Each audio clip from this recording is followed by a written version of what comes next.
Rosie Payne smiled as her husband's mistress adjusted Brooks's tie right in front of her at a black tie charity gala in Manhattan. Crystal chandeliers glittered above them while wealthy strangers pretended not to stare. Sienna Vale laughed softly, her manicured hand resting on Brooks's chest like she already owned him, and Brooks let her. 2 years earlier, that betrayal would have shattered Rosie. Tonight, she simply lifted her champagne glass and smiled wider. Because while Brooks was busy falling in love with another woman, Rosie had been quietly moving every asset, every protection, and every piece of their empire into her own name. He thought she was staying because she was weak. The truth was far more dangerous. If you've ever stayed silent while planning your escape, this story will hit harder than you expect. And by the end, you may never look at the quiet wife the same way again. Rosie Payne used to believe love looked like sacrifice. That was before sacrifice became invisible. Their house sat at the end of a quiet cul-de-sac in Westport, Connecticut, hidden behind iron gates and perfectly trimmed hedges. It looked like the kind of home people slowed down to admire during Christmas season. White stone exterior, black-framed windows, expensive silence. Inside, it felt colder every year. Rosie stood barefoot in the kitchen one October morning, staring at the espresso machine Brooks insisted on importing from Italy, even though he barely drank coffee at home anymore. The clock read 6:12 a.m. She had already answered 3 emails from investors in London, finalized seating arrangements for Brooks's charity dinner, and reminded his assistant to send flowers to a board member's wife recovering from surgery. Brooks walked in wearing a navy Tom Ford suit and scrolling through his phone. "Your mother called Rosie," said softly. "She wants us there Sunday." "Mm-hmm. She's doing that fundraiser again." "Mm-hmm." Rosie watched him type something, a faint smile pulling at the corner of his mouth. Not for her. It had stopped being for her a long time ago. "I made breakfast," she said. "I've got a breakfast meeting. You always have breakfast meetings." Brooks finally looked up, irritated already. Rosie, not this early. Not this early.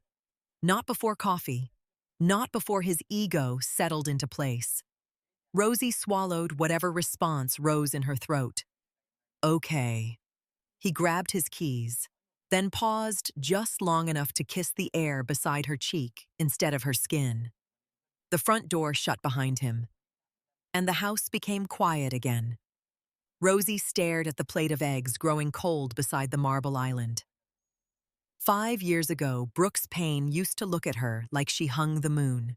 Back then, he was ambitious but hungry, sharp around the edges, desperate to prove himself in rooms filled with older, wealthier men who came from generational money while he came from pressure and pride. Rosie had loved that version of him. She had met Brooks at a finance conference in Chicago when she was 28 and already building a name for herself as a strategic branding consultant for investment firms. Brooks had walked onto a networking panel with a cheap watch and dangerous charisma. Everyone remembered him afterward. Rosie remembered the way he looked at her like she was the only intelligent person in the room. 3 years later, they were married. 2 years after that, Brooks launched Payne Capital. Everyone called him self-made. Rosie almost laughed every time she heard it. Because nobody knew the truth. Nobody knew Rosie spent nights rewriting investor presentations while Brooks slept. Nobody knew she used connections from her father's old network to secure Brooks's first major funding meeting. Nobody knew the initial startup capital came from a trust left to her after her father died. Brooks used to thank her for everything. Then success arrived, and gratitude disappeared first. Rosie moved through the kitchen, slowly cleaning dishes that barely needed cleaning. The emptiness inside her had become routine now, manageable, like background noise. By noon, she was at the Payne Foundation office downtown, organizing donor packages for an upcoming gala. Margaret Payne swept into the office wearing cream cashmere and judgment. "There you are," she said. "I called twice." Rosie smiled politely. "I was in a meeting." Margaret's eyes swept across the room. You really should hire more people. You do too much administrative work yourselves. Rosie nearly smiled at the irony. Administrative work, as if she hadn't built half the foundation's public image from scratch. I like being involved. Margaret adjusted her designer handbag. Brooks needs a wife beside him at this stage of his career, not buried in paperwork. Rosie had learned long ago that Margaret Payne viewed women in categories: decorative, useful, replaceable, and Rosie had slowly become furniture in Margaret's eyes. I'll keep that in mind, Rosie replied calmly. Margaret softened slightly. There's another thing. Of course there was. A young woman from Brooks's PR circle will be attending Sunday dinner. Sienna Vale. Very polished girl. You should make her feel welcome. Rosie's stomach tightened for reasons she couldn't explain yet. Of course, she's been helping Brooks with media positioning lately. Margaret smiled faintly. He says she understands modern branding better than most people. The words landed harder than they should have, because branding had once been Rosie's specialty. Her career, her language, her brilliance. Now, another woman was being praised for doing pieces of the work Rosie abandoned to support Brooks. That night, Rosie sat alone at a restaurant table overlooking the water. Candlelight flickered across untouched sea bass. Their anniversary dinner reservation was for 7. At 8:14, Brooks finally texted, "Running late. Don't wait up." No apology. No explanation. Just absence wrapped in convenience. Rosie stared at the message until the screen dimmed. Around her, couples laughed softly over wine glasses and shared desserts. A waiter approached carefully. "Would you like me to box this for you?" Rosie looked at the tiny anniversary cake the restaurant had prepared. "Happy anniversary. Mr. and Mrs. Payne." The writing suddenly blurred. "Actually," Rosie forced a smile, "could you just throw it away?" The waiter hesitated, then nodded gently. Rosie drove home through cold autumn rain.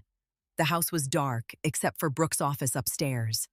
She climbed the stairs quietly and paused outside the partially open door. Brooks was inside laughing. Not corporate laughing, not networking laughing, real laughing. Warm laughing, the kind she hadn't heard from him in years. Rosie's chest tightened. Then she heard a woman's voice through the speakerphone. Low, smooth, intimate. "Sienna." "Oh my God," the woman laughed. "You are terrible." "You like terrible," Brooks replied. Rosie froze. Something instinctive moved through her body then. Not panic yet. Recognition. Brooks continued talking casually. She bought the anniversary excuse immediately. More laughter. Rosie felt the hallway tilt beneath her feet. "She seems sweet," Sienna said. Brooks scoffed lightly. "Rosie lives in her own world. She notices what she wants to notice." The silence inside Rosie became deafening. For a moment, she couldn't breathe, couldn't think, couldn't even feel anger yet. Only humiliation. Pure. Burning. Humiliation. She stepped backward before the floorboards could betray her presence. Downstairs, Rosie stood alone in the dark kitchen, gripping the marble counter so tightly her fingers hurt. 20 minutes later, Brooks came downstairs looking relaxed and expensive. "You're awake." Rosie turned slowly. "Yes." He loosened his tie. "How was dinner?" Rosie looked directly into his eyes, and for the first time in years, she realized something terrifying. Brooks no longer feared losing her. That was why he had become careless. That was why he laughed so freely with another woman, while his wife sat alone holding an anniversary cake for 2. Because somewhere along the way, Brooks Payne had mistaken Rosie's loyalty for weakness. And that mistake would eventually cost him everything. The next afternoon, Rosie attended a luxury watch launch event in Manhattan beside Brooks, smiling beautifully for cameras like the perfect corporate wife. Then she saw her, Sienna Vale, tall, blonde, elegant, and wrapped around her wrist, was a diamond bracelet Rosie had spent 3 months searching for before Brooks claimed the piece had been reserved for a client. Sienna lifted her champagne glass. Her eyes met Rosie's across the ballroom, and she smiled. Not politely, possessively. Rosie smiled back anyway. But something inside her quietly began to die. Rosie Payne had hosted senators, investors, and celebrities in her home before, but nothing had ever felt as humiliating as setting a dinner table for the woman sleeping with her husband. The dining room glowed beneath soft chandelier light while jazz music drifted quietly through hidden speakers. Every plate had been positioned perfectly, every wine glass polished until crystal reflected gold. Rosie moved through the room in a silk ivory dress Brooks once claimed was his favorite. Tonight, he barely looked at her in it. "You didn't have to go this formal," Brooks said casually while adjusting his cufflinks. "You invited clients," Rosie replied. Brooks gave a small shrug. Sienna appreciates relaxed environments. There it was again. Sienna appreciates. Sienna likes. Sienna thinks. The entire atmosphere of their marriage now bent around another woman's preferences. Rosie kept her expression calm. "How thoughtful of you." Brooks either ignored the sharpness in her tone or genuinely no longer noticed it. That possibility hurt worse. The doorbell rang at exactly 7, and somehow Rosie already knew it would be her. Sienna Vale entered their home wearing black satin and confidence. She looked expensive in a way that required effort. Rosie looked elegant in a way that didn't. Brooks smiled immediately when he saw her. A real smile. Rosie noticed everything now. The slight warmth in his eyes, the unconscious straightening of his posture, the way he reached for Sienna's coat before she could even ask. "You look incredible," Brooks said. Sienna laughed softly. "Careful. Your wife is right there." Rosie stood 3 feet away, holding a tray of champagne. Brooks glanced toward her, almost as an afterthought. "Rosie already knows you love attention." The comment landed like a tiny slap disguised as humor. Sienna smiled apologetically toward Rosie. "I swear he flirts with everyone." Rosie handed her a champagne flute gracefully. "No," Rosie said softly. "Not everyone." For half a second, silence tightened the room. Then Brooks chuckled like Rosie had made a harmless joke. Gaslighting always sounded gentler in expensive houses. The rest of the guests arrived soon after. Investors, 2 couples from the foundation board, Daniel Reeves Brooks's CFO, along with his wife Claire. Rosie moved through the evening flawlessly. Hosting had become performance art for her years ago. She remembered names, refilled glasses, guided conversations, smiled at the right moments. Meanwhile, Brooks stayed close to Sienna all night. Too close. At one point, Rosie stood near the dining archway listening to Sienna tell a story about a luxury campaign she managed in Miami. Brooks watched her like a fascinated man watching fire. "She's brilliant with media positioning," he told the table proudly. Rosie almost laughed. Media positioning. Those exact words used to belong to her career. Daniel's wife glanced at Rosie awkwardly before looking away. Everyone saw it. Nobody acknowledged it, because wealthy people preferred discomfort over confrontation. Dinner was served around 8:30. Sienna ended up seated beside Brooks, not by accident. Rosie noticed immediately that Brooks hadn't corrected the seating arrangement. Sienna wore the diamond bracelet again, the one Brooks lied about. Every sparkle against candlelight felt intentional now. "How did you and Brooks start working together?" one of the board members asked casually. Sienna smiled. "Oh, we just clicked instantly." Brooks laughed. "That's one way to put it." Rosie cut into her fillet slowly. The air around her felt thin. Sienna leaned slightly toward Brooks while speaking. "He says you built the foundation side of the business beautifully." Rosie looked up. "That's kind of him." Brooks took a sip of wine. "Well, you always liked charity work more than corporate strategy." Rosie stared at him. That wasn't true. It had never been true. She loved strategy. She loved negotiations. She loved market psychology and brand architecture and investor dynamics. Brooks knew that. He also knew she gave all of it up so he could become the face of Payne Capital without competition beside him. But now he rewrote history casually, as if Rosie had naturally shrunk herself, as if she had wanted less. Sienna tilted her head sympathetically. That must have been hard, though. Giving up your own career. Brooks answered before Rosie could. She preferred stability. Rosie nearly felt dizzy, not because of the lie, because of how easily he told it. The old Brooks used to brag about her intelligence to strangers. Now he reduced her into a timid housewife in front of people who benefited from her work every day. Rosie forced herself to smile. We all make sacrifices in marriage. Brooks finally looked at her directly then. Something unreadable flickered across his face. Maybe guilt. Maybe annoyance. Maybe nothing at all. After dinner, the men moved toward Brooks' office for cigars and bourbon, while the women lingered near the kitchen island. Sienna stood beside Rosie while helping arrange dessert plates. You have a beautiful home, Sienna said softly. Thank you. You're lucky. Rosie glanced at her calmly. Am I? Sienna smiled faintly like she enjoyed the game more when Rosie fought back. I think men like Brooks need admiration. Rosie set down a silver dessert fork carefully. No, she replied. Men like Brooks need an audience. Sienna's smile tightened. For the first time that night, something sharp flashed beneath her polished exterior. Competition.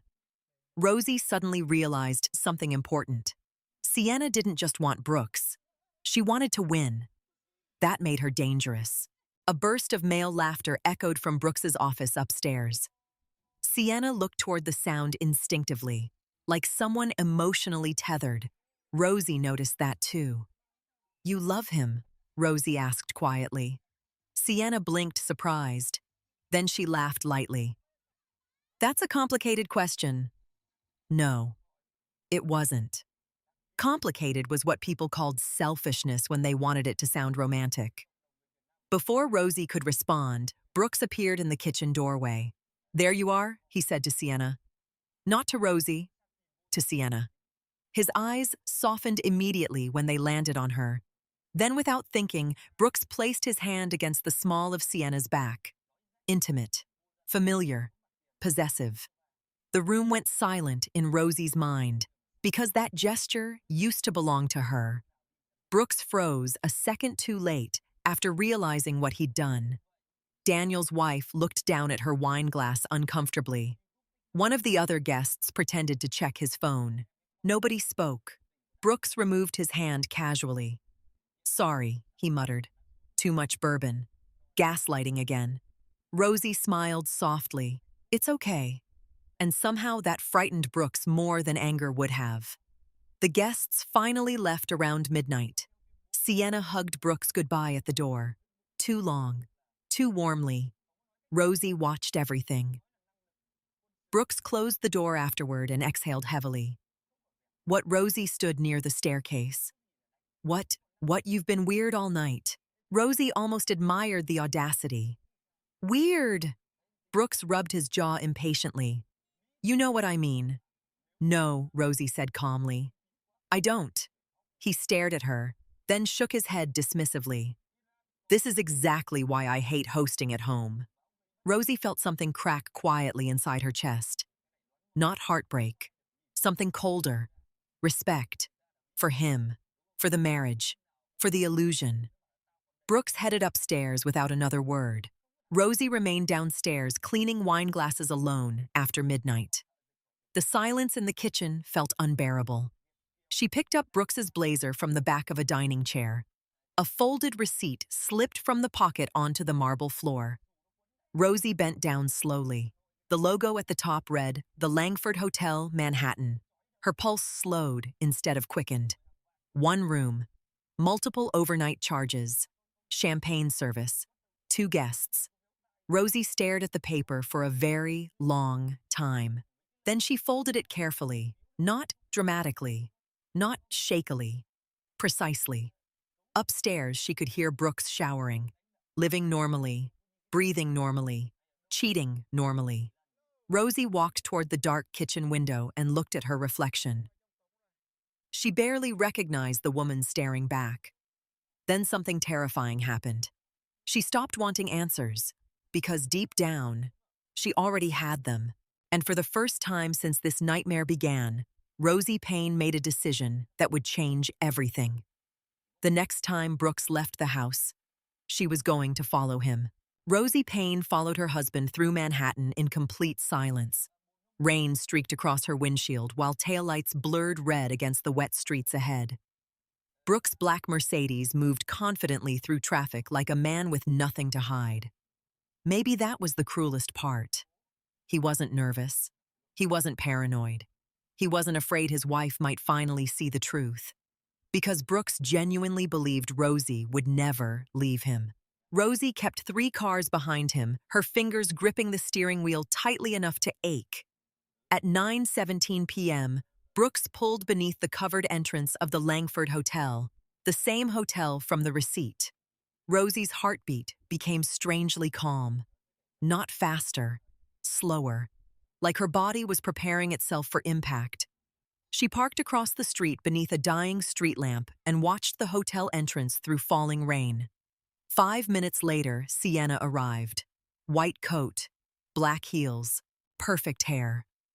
She stepped out of a town car smiling before she even reached Brooks, because she knew he'd be waiting for her. Rosie watched Brooks walk toward another woman with more warmth than he'd shown his wife in years. Then he kissed her. Not quickly, not guiltily, comfortably, like habit. Rosie felt the air leave her lungs. There it was, the truth in high definition. No more suspicion, no more denial, no more excuses waiting to be believed. Brooks touched Sienna's face gently, and Rosie suddenly remembered him doing that to her, once in a grocery store parking lot after their first apartment flooded during a storm. "You look beautiful, even when everything's falling apart," he had whispered back then. Rosie nearly broke inside the car. Because grief was strange. Sometimes you weren't mourning the person in front of you. Sometimes you were mourning the version of them that no longer existed. Brooks wrapped an arm around Sienna's waist and led her into the hotel. Rosie sat frozen long after the revolving doors swallowed them whole. Then her body finally reacted. Her hands began shaking violently. A sharp pain spread through her chest. She tried breathing slowly. It didn't help. Suddenly, the car felt too small, too hot, too suffocating. Rosie shoved the door open and stumbled into cold rain. Her knees nearly buckled against the sidewalk. People passed around her carrying umbrellas while Manhattan continued moving like her world hadn't just collapsed. She pressed a trembling hand against her mouth, trying not to sob publicly, but the sound escaped anyway. Broken, humiliating, animal. For 2 years, Rosie had sensed pieces of this truth floating around her marriage like smoke. Late-night meetings, locked phones, emotional distance, the smell of unfamiliar perfume once lingering on Brooks's collar. But seeing another woman touch the man she built her life around, that kind of pain rewrote something inside a person. Rosie got back into the car and cried until mascara stained the cream sleeves of her coat. Then memories started attacking her one by one. The fertility clinic, the hospital room, the pregnancy they lost at 11 weeks. Brooks sitting beside her afterward saying, "We'll try again." But they never did. Because Payne Capital exploded into success months later. And somewhere between investor dinners and magazine covers and private jet flights, their marriage quietly starved to death. Rosie wiped tears from her face roughly. At 11:03 p.m., Brooks and Sienna finally emerged from the hotel again. Rosie ducked lower instinctively, even though neither of them looked around. Why would they? People hiding affairs only checked for strangers, not wives they considered harmless.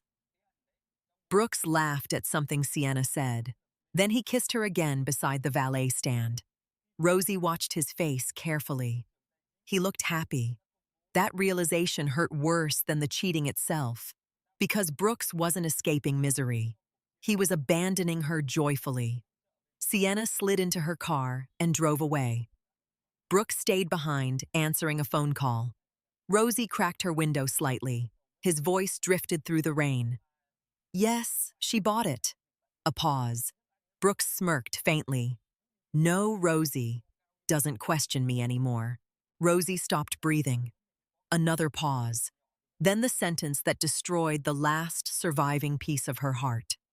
She needs me too much to leave. The world went quiet. Not silent. Quiet. Like something inside Rosie had suddenly shut down to survive. She stared at Brooks standing beneath hotel lights with expensive shoes and careless arrogance. And for the first time, she saw him clearly.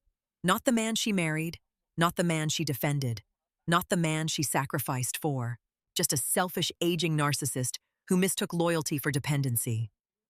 Brooks ended the call and disappeared into his car. Rosie remained parked across the street long after he drove away. Rain tapped softly against the roof. Then slowly, very slowly, Rosie stopped crying. Her breathing steadied first, then her hands, then her thoughts. A terrifying calm spread through her body. Because heartbreak had transformed into clarity, she suddenly understood something most women realize too late. The man who betrayed her wasn't confused. He wasn't struggling. He wasn't emotionally lost. He simply believed he could hurt her without consequences. Rosie leaned her head back against the seat. And a memory surfaced unexpectedly. 3 years earlier, during a Hamptons fundraiser, one of Brooks's investors had joked over whiskey. Never underestimate quiet people. They do their damage in silence. At the time, Brooks laughed. Rosie remembered that now. And for the first time in months, she smiled. Not from happiness, from realization. Brooks thought Rosie was weak because she stayed soft. But softness and stupidity were never the same thing. Her phone buzzed, suddenly. Brooks. Rosie stared at the screen, then answered calmly. Hey, Brooks, said casually. Sorry, dinner ran late. Rosie closed her eyes briefly. Dinner. That's okay. You still awake? Yes. I'll be home soon. Rosie looked across the street at the glowing hotel entrance. No rush. Brooks paused slightly. You all right? The irony almost made her laugh. Yes, Rosie whispered.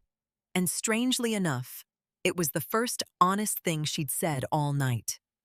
After hanging up, Rosie drove home slowly through rain-soaked streets.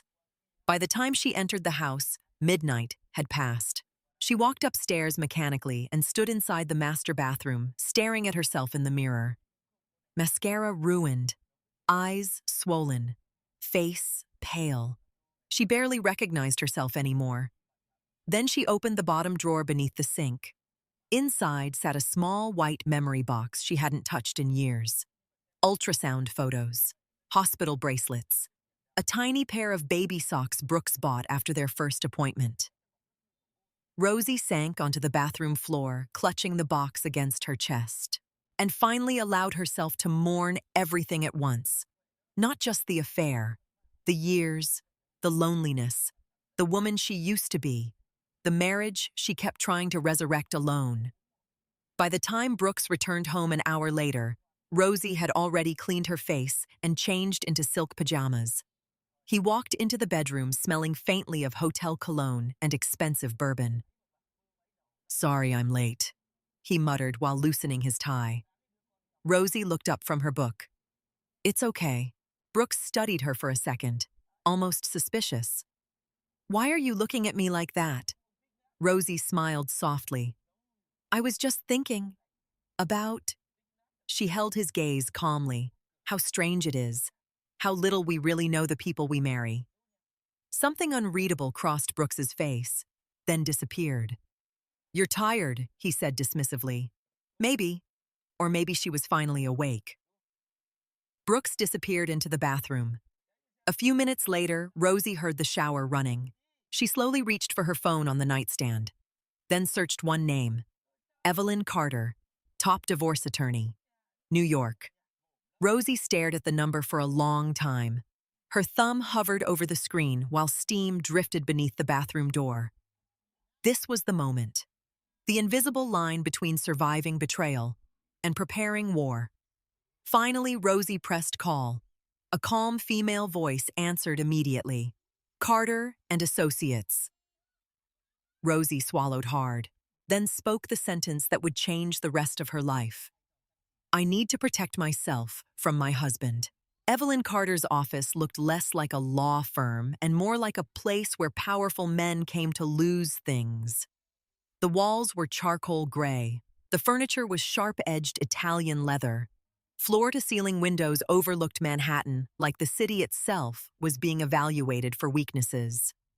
Rosie sat across from Evelyn the next morning, wearing cream slacks and emotional exhaustion hidden beneath perfect posture. Evelyn entered without wasting a second. Tall, elegant, ruthlessly composed. Everything about her radiated control. She placed a slim folder on the table before sitting down. Rosie Payne. Evelyn said calmly, I reviewed the preliminary financial overview you emailed last night. Rosie nodded quietly. I barely slept. I didn't either, Evelyn replied. Your husband's structure is interesting. That single word carried weight. Interesting in corporate law usually meant dangerous. Rosie folded her hands tightly together. I need to know exactly how trapped I am. Evelyn studied her for a moment. You're not trapped. Rosie almost laughed bitterly. That's hard to believe. No, Evelyn corrected gently. You're emotionally trapped. Legally. That's a different conversation. For the first time in days, Rosie felt something unfamiliar flicker inside her chest. Hope. Small. Fragile. Dangerous. Evelyn opened the folder. Let's begin with Payne Capital. Rosie straightened instinctively. For years, she avoided looking too closely at Brooks's financial structures because she trusted him completely. Every account she signed, every document she approved, every transfer she overlooked. Love made negligence feel romantic. Now it felt terrifying. Evelyn slid several printed documents across the table. Your husband has been moving money aggressively for at least 18 months. Rosie's stomach tightened. What kind of money? Corporate reimbursements, luxury expenses disguised as consulting fees, private transfers routed through shell accounts. Sienna. Rosie already knew. But hearing it stated professionally made the betrayal uglier somehow. Evelyn continued calmly. He's also financially over-leveraged. Rosie blinked. That's impossible. Brooks is obsessed with appearances. Exactly, Evelyn said. Men like your husband often confuse wealth with cash flow. He's maintaining a lifestyle that depends heavily on perception. Rosie stared at the skyline behind Evelyn's shoulder. Perception. That word again. Their entire marriage suddenly felt built on it.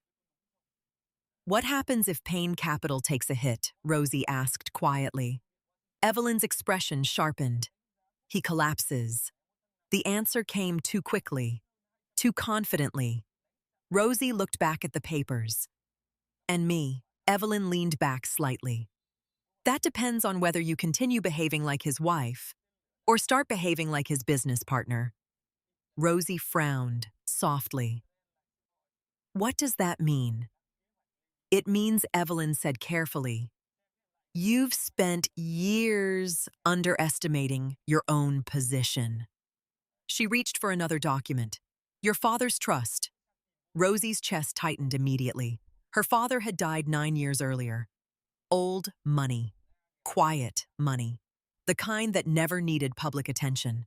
Rosie rarely discussed it because Brooks hated feeling financially inferior in the beginning. So she minimized herself to protect his pride. Another sacrifice. Another mistake. Evelyn tapped the document. The initial capital used to launch Payne Capital originated partially from your trust. Rosie nodded slowly. Yes. Brooks promised he'd protect it. Evelyn's eyes darkened slightly. He protected access to it. That's not the same thing. Rosie felt cold suddenly. What are you saying? I'm saying, Evelyn replied. Your trust agreement contains protective clauses. Brooks either ignored or hoped you'd never understand. Rosie stared at her. Evelyn slid forward another highlighted page. This clause states any appreciation tied directly to your inherited investment contributions may legally remain separate property under specific conditions. Rosie blinked rapidly. Wait. Yes, Evelyn said softly. Rosie, a significant portion of his empire may legally belong to you. The room went silent. For years, Rosie imagined herself powerless if the marriage ended. She imagined Brooks controlling everything: the homes, the accounts, the reputation, the future. But suddenly, the ground beneath that fear began cracking apart. Evelyn folded her hands. Your husband made a catastrophic mistake, Rosie whispered. He underestimated me. Evelyn's lips curved faintly. No, he underestimated paperwork. For the first time in nearly 2 years, Rosie almost smiled genuinely. Then Evelyn's expression hardened again. But don't celebrate yet. Rosie straightened. Why? Because Brooks Payne is reckless, and reckless men become dangerous when they lose control. A chill moved down Rosie's spine. Evelyn continued. I need you emotionally disciplined from this point forward. I can do that. No impulsive confrontations. Rosie nodded. No emotional confessions. Another nod. No threats. Rosie inhaled slowly. What do I do instead? Evelyn looked directly into her eyes. You smile. Rosie frowned slightly. What? You smile at dinners, at galas, at breakfast tables. You behave exactly like the loyal wife he believes you are. Rosie felt her pulse quicken, and while he's distracted, Evelyn slid a pen toward her. We prepare. The next 3 hours changed Rosie permanently. Account structures, property protections, asset tracing, shell corporations, tax exposure. For the first time since her marriage began unraveling, Rosie stopped thinking like a wounded wife and started thinking strategically. By late afternoon, her grief had transformed into focus. Not because the pain disappeared, because pain finally had direction. As Rosie gathered her coat to leave, Evelyn spoke again. One more thing. Rosie paused. Men like Brooks survive because women protect them emotionally, socially, and financially. Rosie looked down quietly. Evelyn's voice softened slightly. Stop protecting him. That sentence followed Rosie all the way home. The house looked identical when she walked in that evening. Perfect flowers, perfect lighting, perfect illusion. Brooks stood in the kitchen pouring whiskey. You were out all day, he said casually. Rosie set her purse down calmly. Lunch with a friend. Brooks nodded without suspicion, because wives became invisible once husbands stopped imagining they had inner lives. How was it educational? Brooks smirked faintly. That sounds exciting. Rosie studied him carefully. He really had no idea. No idea she knew about Sienna. No idea she spent the day dissecting his financial empire. No idea the woman standing in front of him was already emotionally leaving. Brooks walked closer and kissed her forehead distractedly. The performance almost made her sick now. I've got a dinner Thursday, he said. Investors from Boston. Rosie smiled softly. Should I prepare seating charts, please? As if she were staff. Brooks returned to his whiskey and phone. Rosie watched him laugh quietly at a text message. Sienna, probably.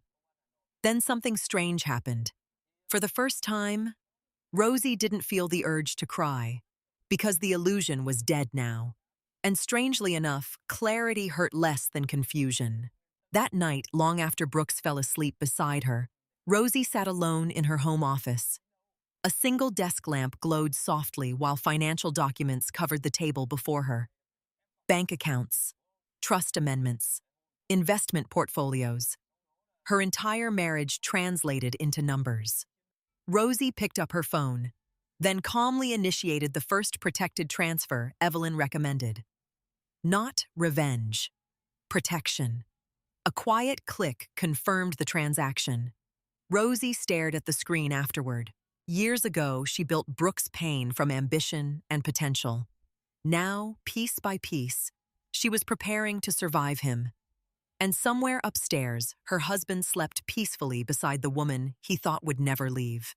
For the next 2 years, Rosie Payne became the most convincing actress in her own marriage. She smiled at charity galas. She hosted Christmas dinners. She kissed Brooks goodbye before flights. And every night, after he fell asleep beside her, smelling faintly of another woman's perfume, Rosie quietly moved another piece of her future out of his reach. The transformation didn't happen all at once. It happened transaction by transaction, lie by lie, smile by smile. By spring, Rosie had mastered emotional camouflage so completely, even Brooks stopped paying attention to her moods entirely. That was his biggest mistake. Because invisible women saw everything. Rosie sat in the passenger seat of Brooks's Range Rover one Friday evening while he drove them to a Hamptons fundraising weekend. His phone buzzed constantly against the center console. Sienna. Rosie knew because Brooks had stopped trying very hard to hide it. He'd simply become strategic about visibility. Texts deleted, calls taken outside, extra privacy screens. But emotional affairs always leaked into the room somehow, through energy, attention, absence. "You're quiet," Brooks remarked casually. Rosie turned toward the ocean outside her window. "Just tired. You should take more time for yourself." The irony nearly made her laugh. Brooks loved recommending self-care to the woman carrying the emotional weight of his entire life. "I'll survive," Rosie replied softly. Brooks nodded distractedly. 3 minutes later, he smiled down at another text message. Rosie watched the reflection in the windshield. That smile used to belong to her. Oddly enough, she barely felt jealous anymore. Jealousy required emotional ownership. And deep down, Rosie no longer believed Brooks belonged to her. The Hamptons estate hosting the fundraiser looked like something ripped from a luxury magazine. White roses everywhere, string quartets drifting through open glass walls, women in silk gowns pretending their marriages were happy, men in tailored tuxedos pretending they were loyal. Rosie blended into the performance perfectly. That was the thing about wealthy social circles. Nobody wanted truth. They wanted aesthetics. And Rosie provided them beautifully. Rosie Sienna approached across the terrace, glowing beneath candlelight in pale gold satin. Brooks noticed her instantly. Of course he did. Sienna kissed Rosie lightly on the cheek like they were genuine friends. "You look incredible tonight." "So do you?" Rosie replied smoothly. And she meant it. Sienna really was beautiful. That made the betrayal worse in some ways. If Sienna had been cruel-looking or vulgar, Rosie could have dismissed her. Instead, Sienna was charming, smart, magnetic, a woman who understood exactly how to make powerful men feel admired. Brooks joined them moments later, carrying champagne. "There are my favorite women. Favorite women. Plural." Rosie almost admired the audacity now. Sienna laughed softly. "Dangerous sentence." Brooks smirked. "I like danger." Rosie took her champagne flute calmly. No reaction. That unsettled Brooks lately more than tears ever did. Over the past year, he'd started watching Rosie differently. Not suspicious exactly, just uncertain. Like a man sensing temperature change before a storm. The old Rosie would have flinched emotionally at comments like that. The new Rosie simply observed. And observation was power.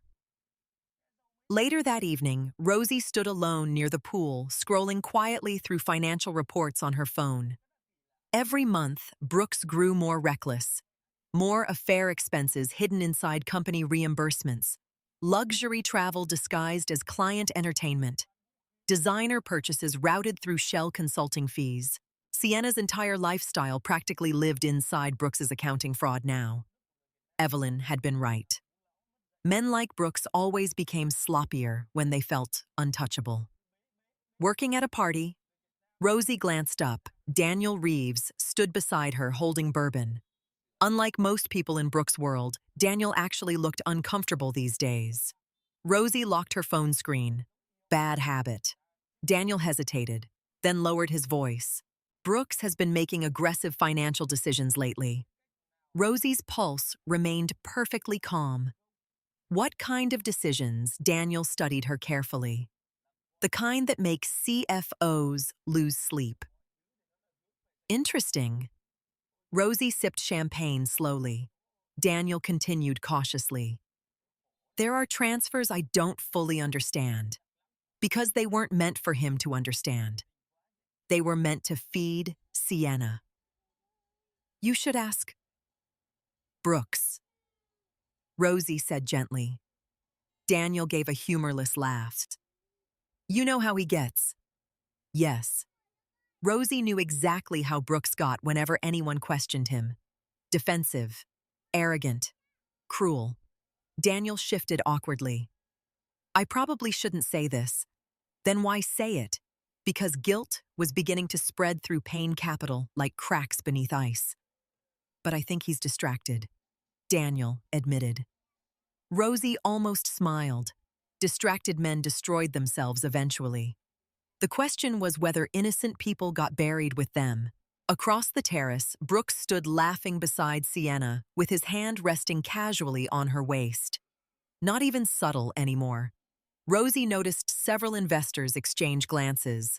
People knew. Maybe not everything, but enough. Affairs among wealthy couples weren't scandals unless they became expensive. And Brooks's affair was becoming very expensive. That night, Rosie returned to their guest suite early, claiming a headache. In reality, she needed silence. She sat at the vanity removing diamond earrings slowly while the ocean crashed outside distant windows. Then Brooks entered 40 minutes later, smelling like whiskey and Sienna's perfume. Again. You left early, he said. Rosie met his eyes through the mirror. I was tired. Brooks loosened his bow tie. You've been tired a lot lately, because carrying betrayal quietly exhausted people.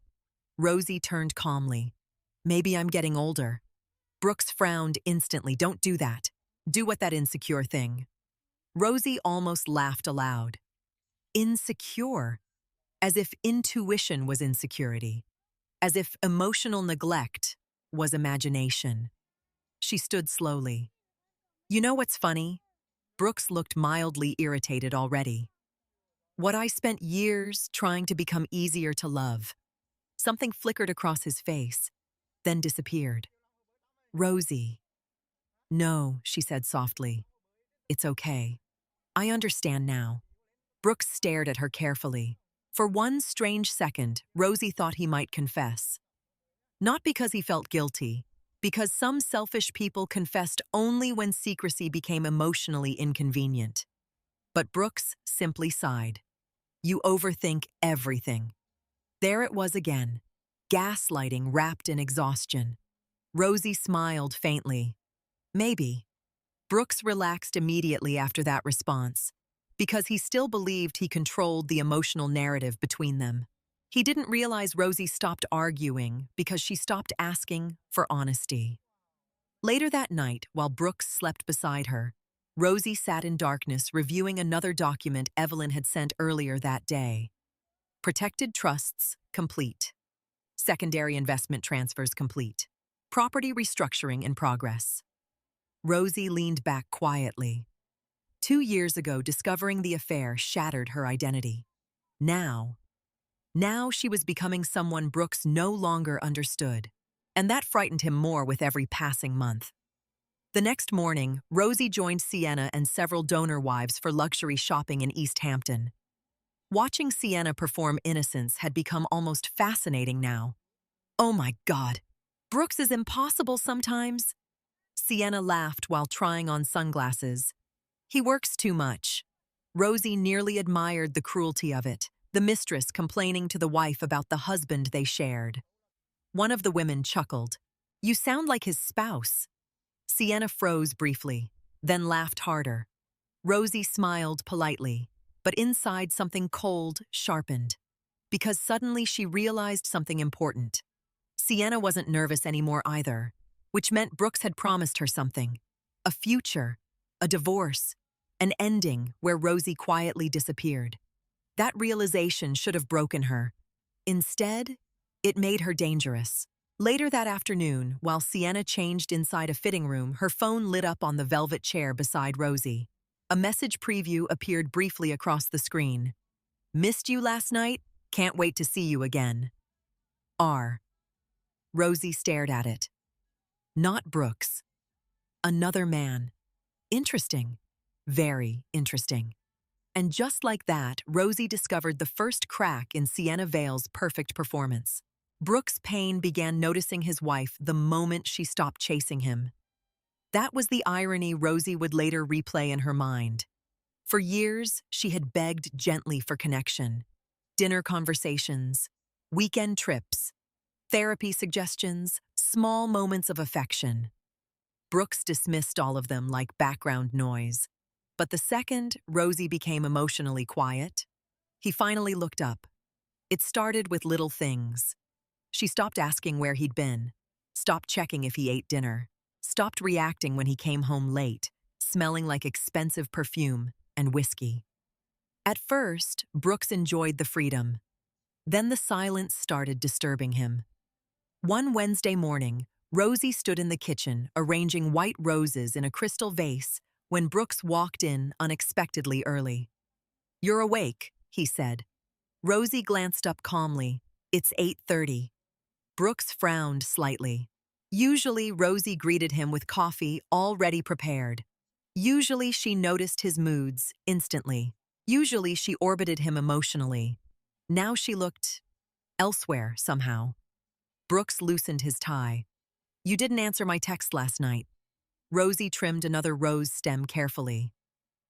I was asleep. You sleep early now. Yes. Brooks studied her quietly. There was no accusation in her tone, no bitterness. That unsettled him more than anger. For 2 years, Brooks justified the affair by convincing himself Rosie was emotionally fragile, dependent, too soft to survive without him. But lately, she looked almost detached, like a woman quietly leaving a room long before her body followed. You okay? He asked casually. Rosie smiled faintly. Why wouldn't I be?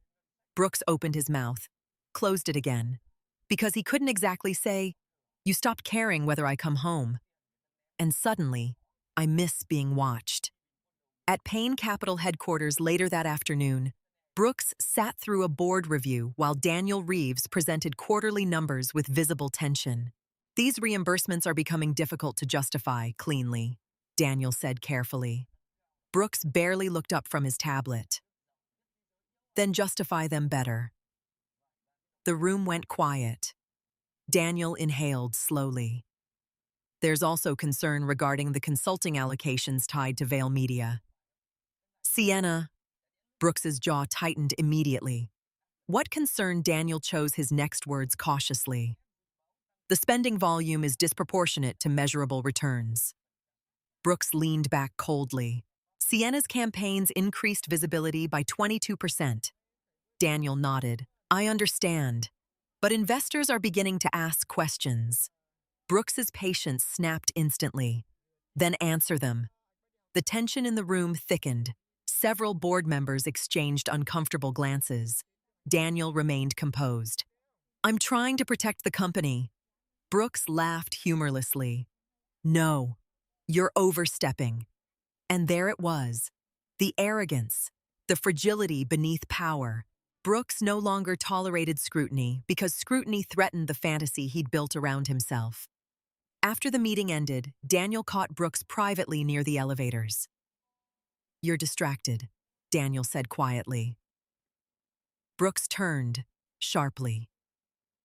Excuse me, I'm saying this as your friend. You're my CFO. Daniel held his gaze. Then listen to me as the man keeping your company alive. Brooks stepped closer. You think I built all this just to lose control over paperwork? Daniel's expression darkened slightly. No, he replied. I think powerful men usually collapse because they believe consequences are for other people. Brooks walked away before Daniel could say anything else, but the words followed him anyway. That evening, Brooks returned home irritated and exhausted. Rosie sat curled on the living room sofa, reading while rain tapped softly against the windows. The image looked peaceful. Too peaceful. You're home early, she said gently. Brooks tossed his keys down harder than necessary. Board meeting ran long. Rosie nodded once and returned to her book. That was it. No questions. No concern. No emotional labor. Brooks stared at her. You're not going to ask how my day was? Rosie looked up slowly. How was your day? The answer sounded polite. Not loving. Not interested. Brooks suddenly hated that tone. Forget it. Rosie studied him for a second, then calmly placed her bookmark between the pages and stood. I made dinner if you're hungry. Again, polite, distant, controlled. Brooks watched her walk toward the kitchen in soft gray cashmere and suddenly remembered the beginning of their marriage. Rosie used to laugh loudly back then, used to dance barefoot while cooking, used to touch him constantly. Now she moved through the house like someone emotionally conserving energy. And Brooks didn't know when that happened. Or maybe he did. Maybe he just assumed she'd wait forever anyway. At dinner, silence stretched awkwardly between them. Finally, Brooks set down his fork. You've been acting strange lately. Rosie took a sip of wine. Have I? Yes. How Brooks hesitated. He almost said you stopped loving me loudly. Instead, he shrugged. I don't know. Cold. Rosie smiled faintly. That's interesting. What does that mean?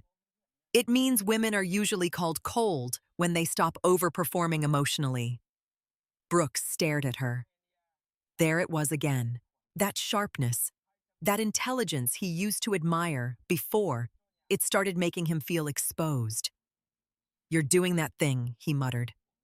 What thing? Talking like everything's a hidden accusation. Rosie leaned back calmly. Maybe guilty people hear accusations more easily. The room went completely still. Brooks' pulse jumped. For one terrifying second, he thought she knew. Really knew. But Rosie simply continued eating quietly. Brooks looked away first. Upstairs later that night, he stood alone in the bathroom, staring at himself in the mirror. 42 years old. Successful. Respected. Desired. So why did his own house suddenly feel unstable?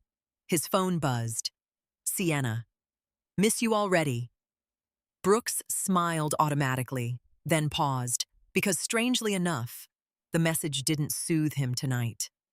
Downstairs, Rosie sat alone in her office reviewing trust amendments while Evelyn spoke through speakerphone.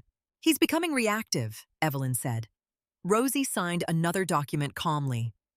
I noticed. That's good. Rosie frowned slightly. How is that good? Because emotionally secure men don't start monitoring their wives suddenly. Rosie leaned back in her chair. He thinks he's losing control. No, Evelyn corrected softly. He thinks he already lost part of it. Rosie glanced toward the dark hallway upstairs. Brooks was probably texting Sienna right now, believing he still controlled every woman emotionally tied to him. Poor Brooks. He still didn't understand the difference between possession and love. Evelyn's voice sharpened slightly. There's another issue.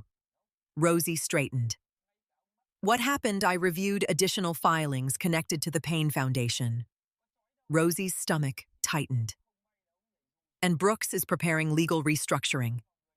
A cold silence filled the room. what kind of restructuring he may attempt to reduce your influence over the foundation entirely. Rosie stared at the documents before her. The foundation mattered more than money to her. She built it, nurtured it, turned it into something meaningful while Brooks used it for reputation management. "He can't remove me," Rosie whispered. Evelyn paused. "He can try." Something dark moved quietly through Rosie then. Not panic, not heartbreak, resolve.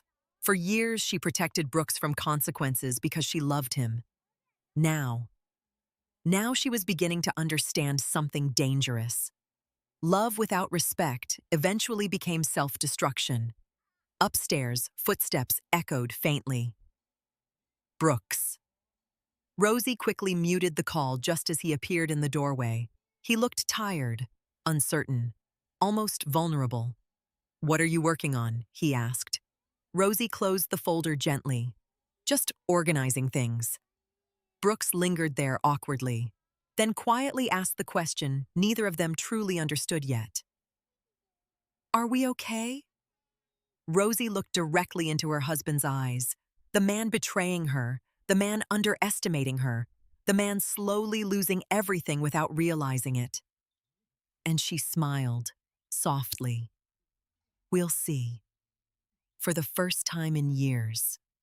Brooks Payne looked afraid. The boardroom on the 43rd floor of Payne Capital smelled like leather espresso and male ego. Rosie Payne entered wearing white. Not soft white. War white. The kind that made people look twice without understanding why. Conversations around the long glass table quieted subtly as she walked in beside Evelyn Carter. Brooks noticed immediately, and for the first time in years, his wife's presence unsettled him. "What is she doing here?" one board member whispered under his breath. Evelyn heard it. "So glad you asked," she replied smoothly. Rosie took her seat calmly near the center of the table, while Brooks remained standing beside the presentation screen. His jaw tightened. "This is an executive financial review," he said carefully. "Not a foundation meeting." Rosie folded her hands elegantly. "I'm aware." Brooks looked toward Evelyn. "And you are Evelyn Carter, counsel for Mrs. Payne." The room changed instantly, not visibly, energetically. Because wealthy men knew one universal truth: nobody hired Evelyn Carter unless blood was already in the water.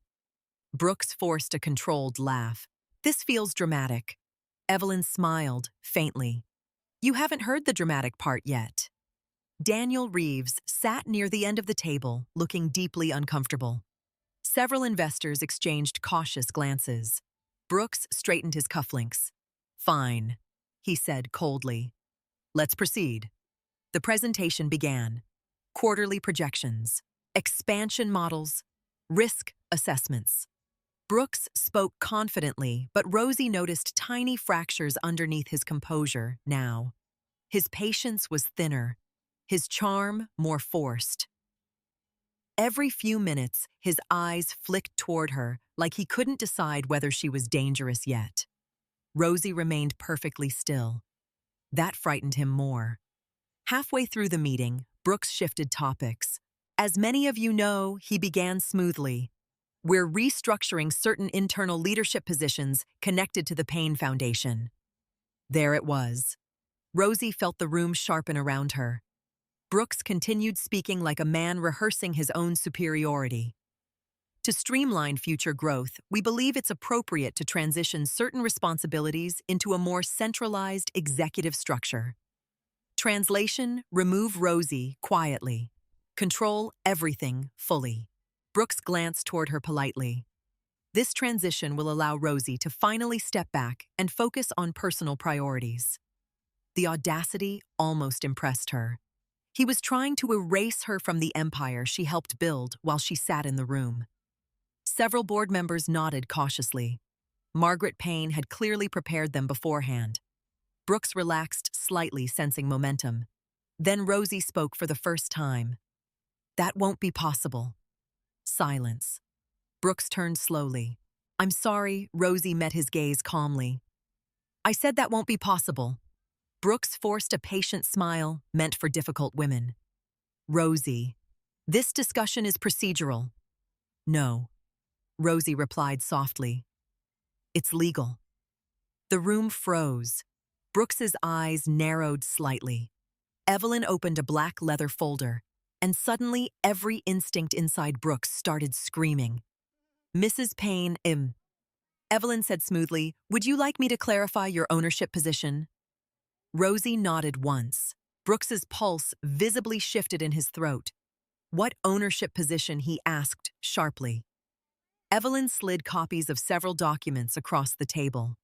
Daniel looked down first, then blinked, then looked up at Rosie with open shock. Evelyn spoke calmly. Through inherited trust structures tied directly to the formation and appreciation of Payne capital, Mrs. Payne currently retains controlling influence over multiple protected voting shares. The room went dead silent. One investor frowned deeply. Controlling influence, Evelyn smiled slightly. Yes. Brooks laughed suddenly, too loudly. This is ridiculous. It's documented, Evelyn replied. Brooks grabbed the paperwork aggressively. His face lost color line by line. Because for the first time in years, Brooks Payne was no longer the smartest person in the room. Rosie watched realization begin destroying him internally. The trust clauses, the protected appreciation rights, the ownership distributions.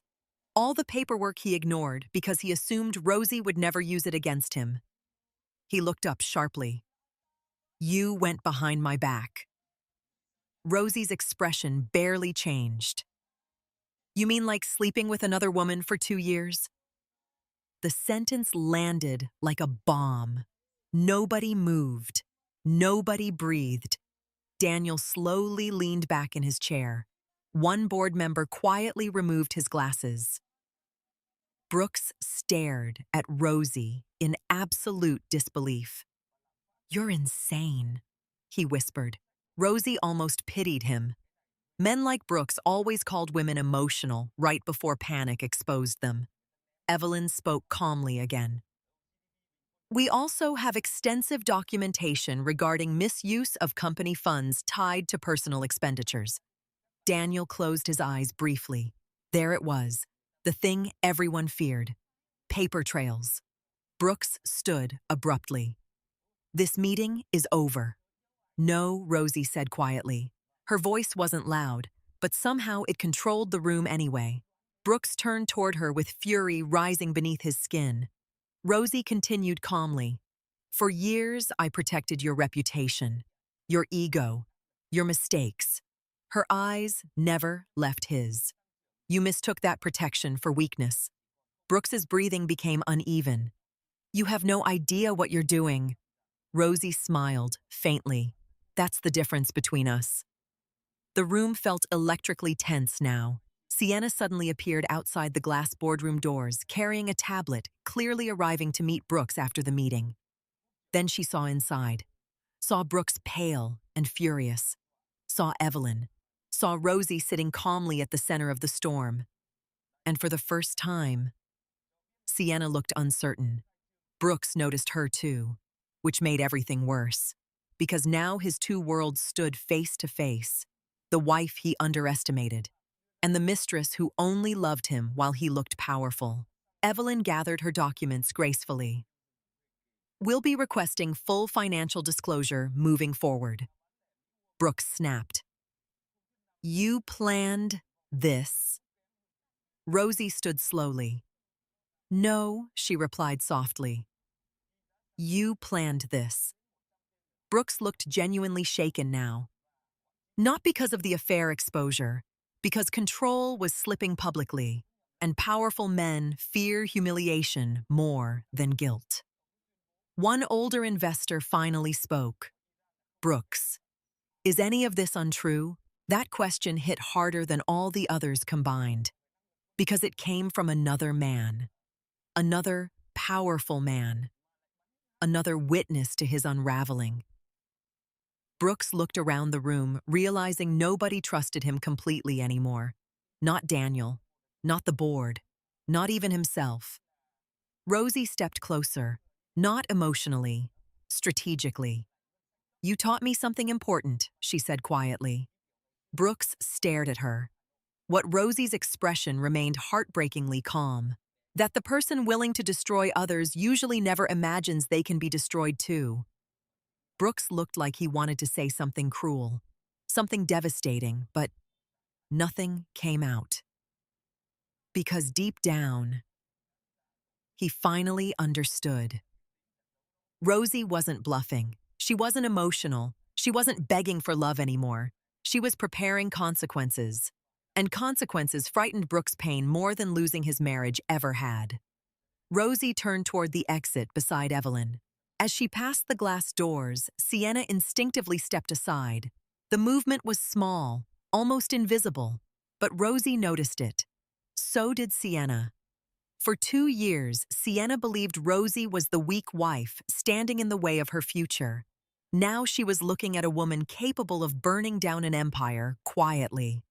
Rosie paused briefly beside her. "You should be careful," Rosie said softly. Sienna forced a smile. About what Rosie glanced once toward Brooks behind the glass walls. Men who betray women eventually betray everyone. Then she walked away. Behind her, the boardroom erupted into chaos. Raised voices, legal threats, panicked questions. But Rosie kept walking calmly down the marble hallway in white heels and perfect silence. Because for the first time in years, Brooks Payne finally looked exactly like what he truly was. Not powerful, not untouchable, just a frightened man realizing the woman he ignored had quietly learned how to survive without him. And somewhere deep inside herself, Rosie realized something too. She wasn't afraid anymore. 3 days after the boardroom disaster, Sienna Vale arrived at Rosie Payne's house, uninvited. That alone told Rosie everything. Women like Sienna never confronted wives unless fear had finally entered the room. The afternoon sky over Connecticut was gray and heavy with rain when the front gate buzzed. Rosie glanced at the security screen from the kitchen. Blonde hair, large sunglasses, perfect makeup, controlled panic, hidden beneath luxury. Rosie almost smiled. "Let her in," she told the house manager calmly. A few moments later, Sienna stepped into the marble foyer carrying tension like perfume. Rosie stood near the staircase wearing soft cream knitwear and no makeup. Simple, elegant, untouchable. Sienna removed her sunglasses slowly. "You look surprisingly calm," she said. Rosie tilted her head slightly. "Should I be screaming?" Sienna crossed her arms. Most wives would. Rosie walked toward the sitting room without answering. "Coffee." Sienna blinked visibly, thrown off balance already. "I'm not here for coffee." "No," Rosie said softly. "You're here because Brooks is losing control." That hit immediately. Sienna's jaw tightened. Rosie gestured toward the sofa anyway. "Sit down." For a moment, Sienna looked like she might refuse. Then she sat. Because deep down, even she understood something had shifted permanently. Rosie poured coffee slowly while rain tapped against the windows. The silence stretched intentionally. Power lived inside silence now. Finally, Sienna spoke. "You embarrassed him." Rosie looked up calmly. "He embarrassed himself." Sienna scoffed lightly. "You really think you won?" Rosie handed her a cup. "I don't think marriage is something people win." Sienna didn't touch the coffee. She studied Rosie carefully instead. "You know what I don't understand?" Sienna asked. "What? Why you stayed." There it was. The question everyone secretly asked about betrayed women. Why stay? Why tolerate? Why endure humiliation quietly? Rosie sat across from her. "Because I loved him." Sienna's expression softened unexpectedly. For half a second, you almost looked human instead of strategic. Then she recovered quickly. "He doesn't love you anymore." The sentence should have hurt. 2 years ago, it would have destroyed Rosie. Now, now it sounded small, sad, predictable. Rosie smiled, faintly. You think this is about love? Sienna frowned. Isn't it? No, Rosie replied quietly. This is about ego. The room fell silent again. Rosie leaned back calmly. Brooks doesn't love deeply enough to destroy this many lives accidentally. Sienna's face hardened. You don't know him the way I do. Rosie nearly pitied her then, because that sentence always came from women standing at the beginning of disappointment. Oh, Rosie said softly. I know him far better than you. Sienna looked away briefly, and Rosie noticed it immediately. Cracks. Tiny ones. But real. Interesting. You think he'll leave you? Rosie asked gently. Sienna looked back sharply. He already has. No, Rosie corrected. He's escaping consequences through you? That's different. The words landed harder than Rosie expected, because suddenly Sienna looked uncertain again. Rosie continued calmly. You met Brooks at the peak of his power. Sienna stayed quiet. You never knew the insecure man underneath all this. A faint bitterness entered Rosie's voice, despite herself. The man terrified of being ordinary. Sienna crossed her legs slowly. You still sound like you love him. Rosie stared into her coffee. That's the tragedy. Because healing never happened instantly. Part of Rosie still loved the man Brooks used to be. Or maybe the man she imagined him to be. Sometimes there wasn't much difference. Sienna suddenly leaned forward.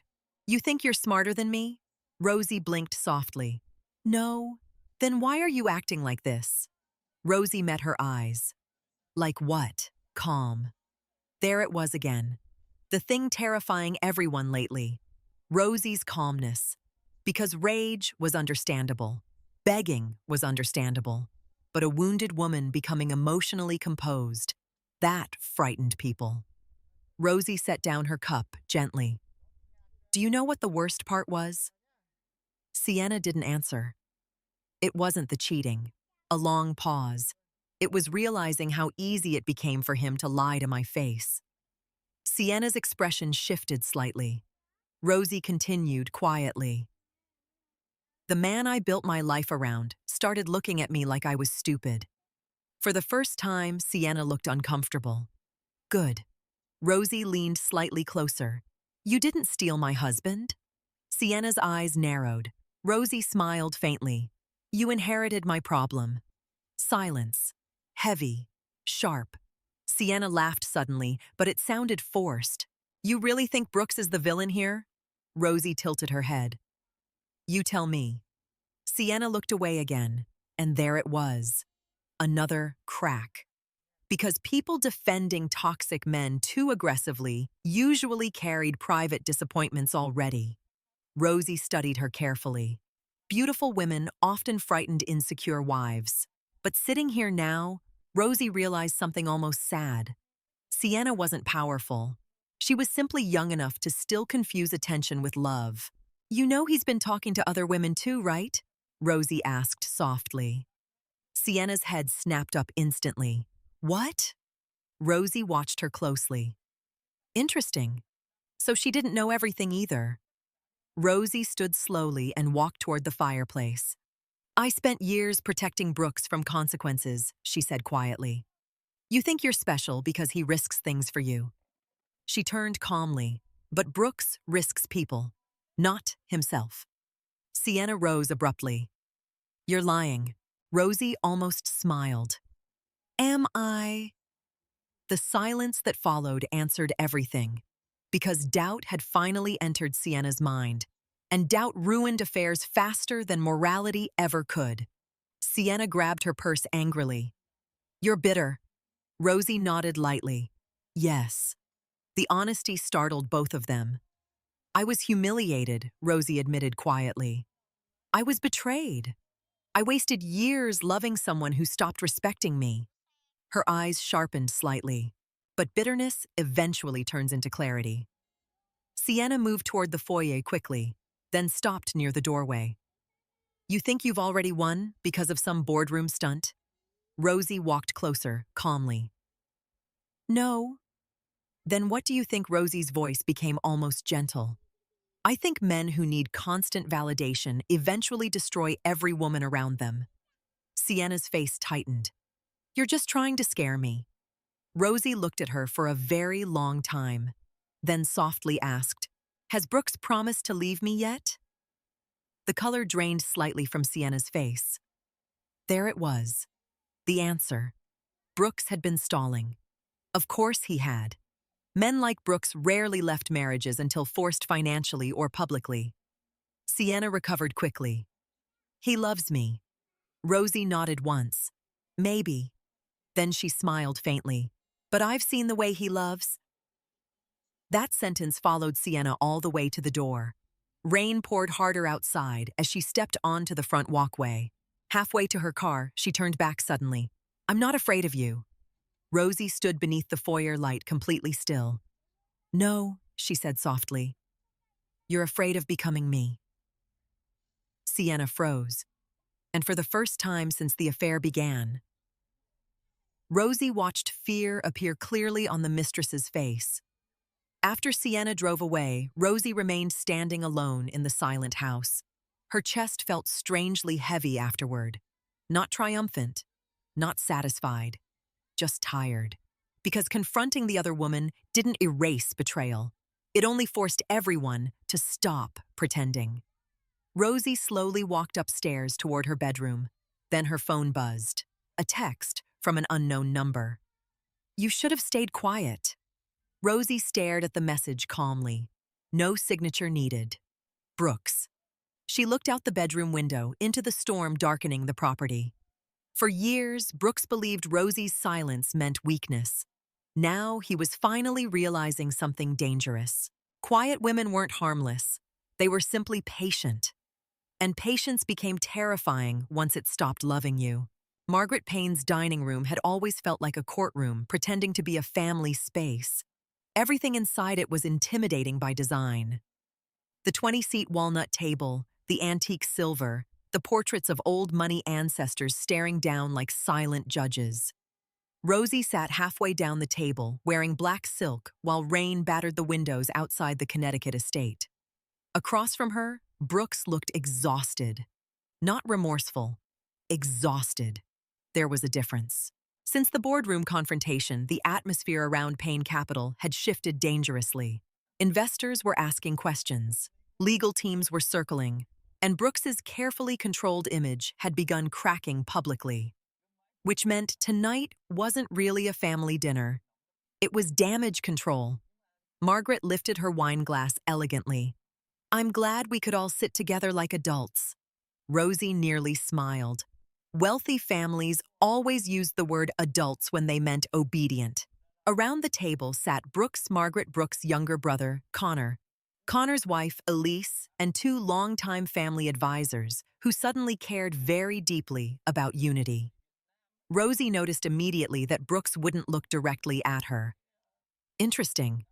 Margaret set down her glass. This situation has gone far enough. There it was. Not the affair, the situation. Because families like the Paynes never addressed betrayal directly when reputation could still be preserved. Brooks leaned back stiffly.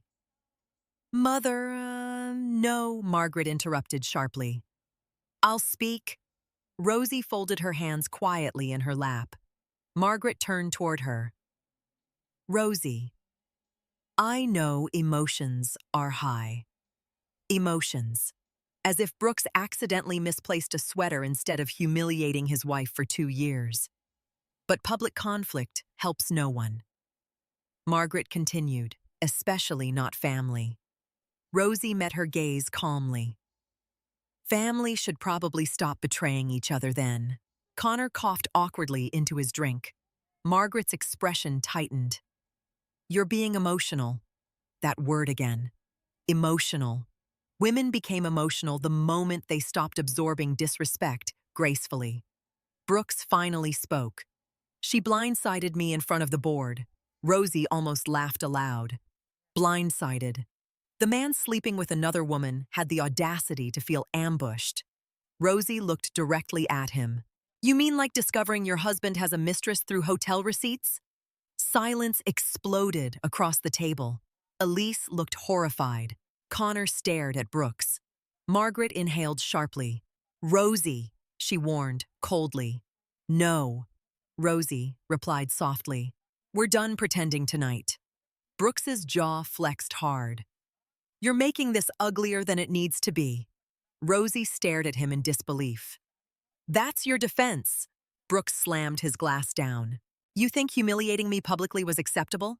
Rosie leaned forward slightly. You humiliated me privately for 2 years. That landed. Even Margaret looked away briefly. Brooks rubbed a hand over his face. You don't understand how complicated things became. Rosie almost pitied him. Affairs always became complicated once consequences arrived. What exactly was complicated? She asked quietly. Lying. Cheating or deciding which woman funded your lifestyle. Brooks froze. Margaret's eyes sharpened instantly. What does that mean? Rosie looked toward Brooks calmly. You didn't tell her.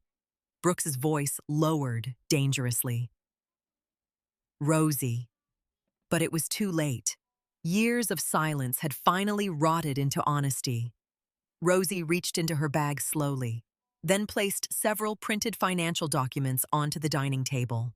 One by one, like evidence at trial. Connor frowned immediately. What is this corporate reimbursements? Rosie replied calmly. Margaret reached for the pages. The deeper she read, the paler she became. Luxury hotels, jewelry purchases, international travel, private transfers, everything hidden under consulting allocations tied to Sienna Vale. Brooks looked furious now. You had no right. I had every right, Rosie interrupted quietly. I was your wife, while you used marital assets to finance your affair. Margaret looked up sharply. You used company funds. Brooks immediately shifted defensive. It's not illegal. Daniel Reeves's warnings echoed invisibly around the room now. Rosie almost admired Brooks's instinctive narcissism. He still cared more about technical legality than moral destruction. Connor leaned back slowly. Jesus Christ, Brooks. Brooks snapped instantly. Don't start. Elise looked at Rosie carefully. How long did you know? Rosie paused, then answered honestly. Longer than anyone should survive quietly. The room fell silent again. Margaret continued scanning the documents with trembling fingers. Then she reached another page and stopped breathing for a second. What is this? Rosie's eyes moved toward the document. Foundation restructuring drafts. The ones Brooks prepared secretly. Margaret looked horrified now. You tried to remove Rosie from the foundation, Brooks stood abruptly. It was strategic. Rosie almost laughed at that word. Strategic. As if cruelty sounded more respectable in corporate language. Margaret looked genuinely furious for the first time. She built that foundation. Brooks looked trapped suddenly. She became emotionally unstable. There it was. The final insult. The oldest trick in the book. When women exposed betrayal, men questioned their sanity. Rosie looked at him calmly. You know what's fascinating? Brooks glared at her silently. You cheated on me for years, lied to investors, misused company money, manipulated everyone in this room. She tilted her head slightly. And somehow, I'm still the unstable one, Connor muttered under his breath. She has a point. Brooks turned toward him immediately. Stay out of this. No, Connor replied quietly. You made this everyone's business already. Margaret slowly removed her glasses. For the first time since Rosie entered the Payne family years ago, Margaret looked ashamed. Not for Rosie. For Brooks. You've endangered the family name, she whispered. Brooks stared at her in disbelief. So now everyone's against me? Rosie suddenly understood something heartbreaking. Brooks genuinely saw himself as the victim now, because narcissists rarely processed pain they caused others. Only pain directed at them. Rosie stood slowly. "I didn't come here to destroy you." Brooks laughed bitterly. "Really?" "No," Rosie said softly. "You did that yourself." The silence afterward felt almost sacred. Margaret looked toward Rosie carefully. "What do you want?" That question surprised everyone, including Brooks, because for the first time, someone at the table acknowledged Rosie as the person holding power now. Rosie thought for a moment, then answered truthfully. "I want peace." Brooks scoffed. "This is revenge." Rosie looked directly into his eyes. "If I wanted revenge, Brooks, I would have exposed everything." A chill moved visibly through him, because suddenly he realized she knew more than he thought. Much more.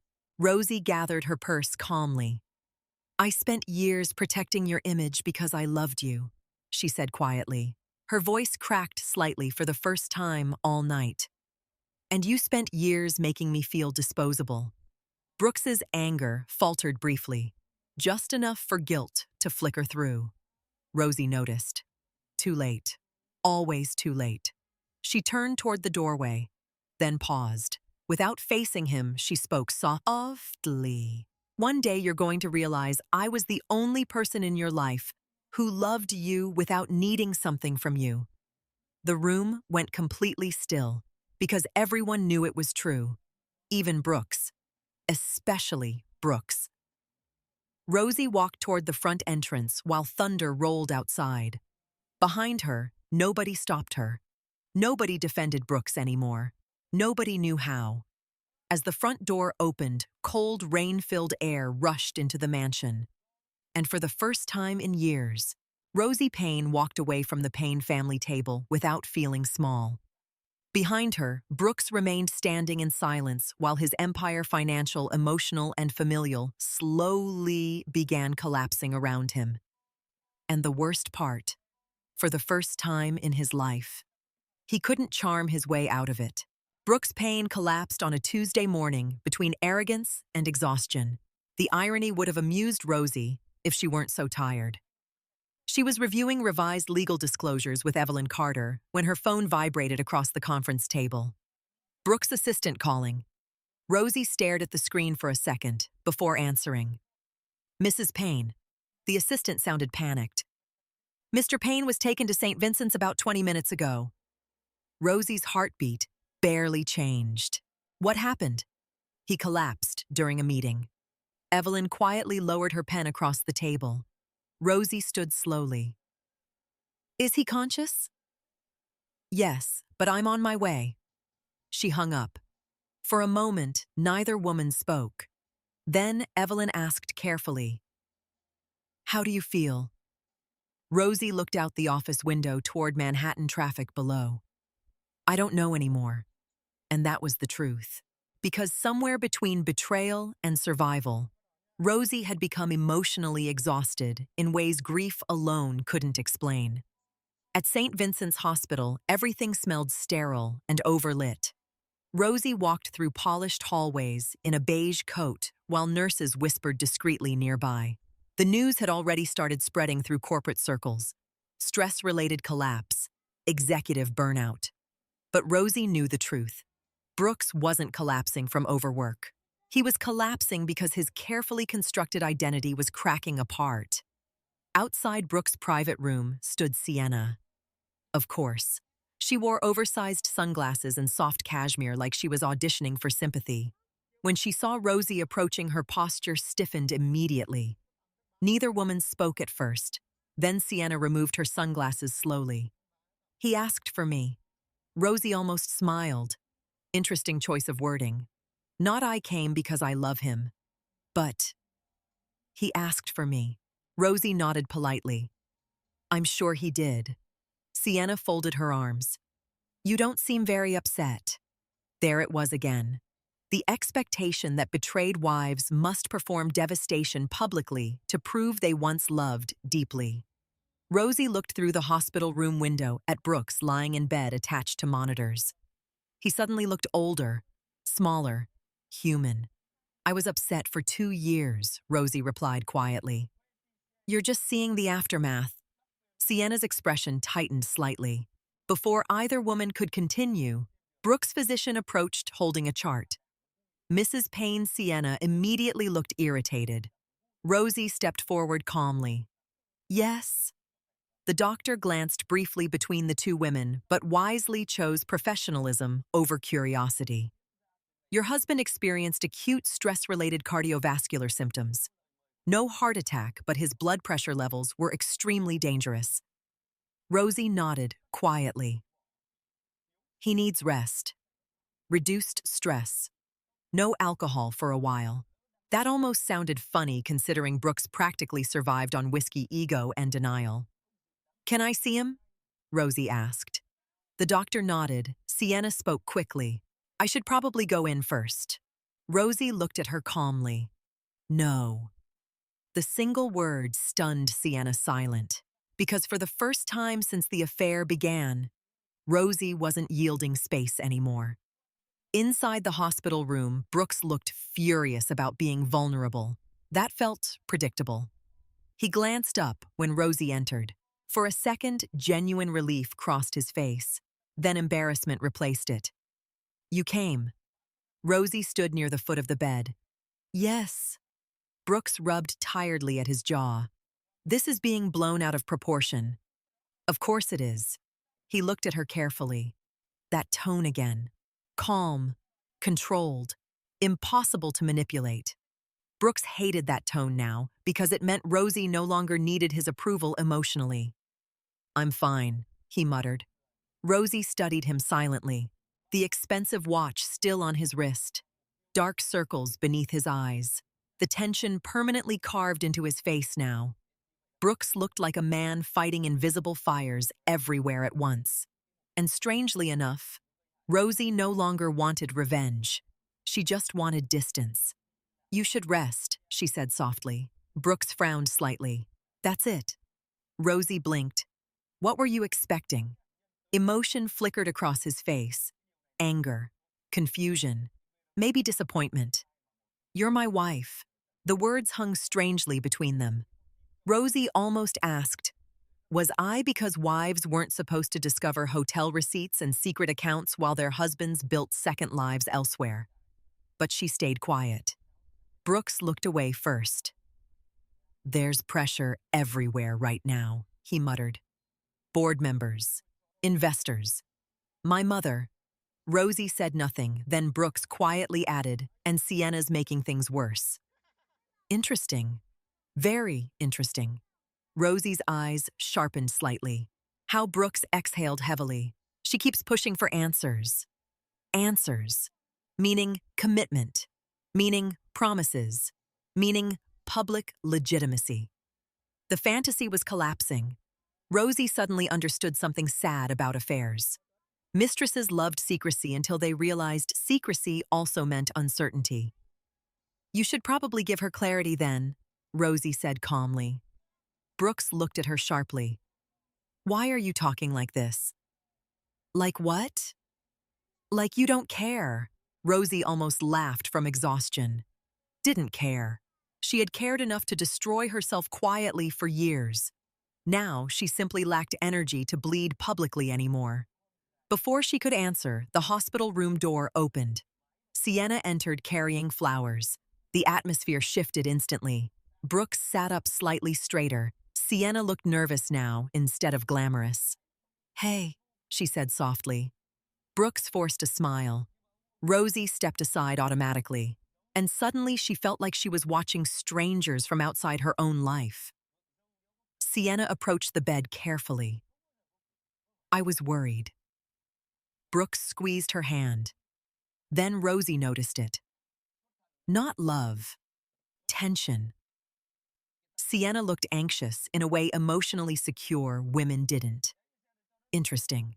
Very interesting. Brooks glanced toward Rosie awkwardly.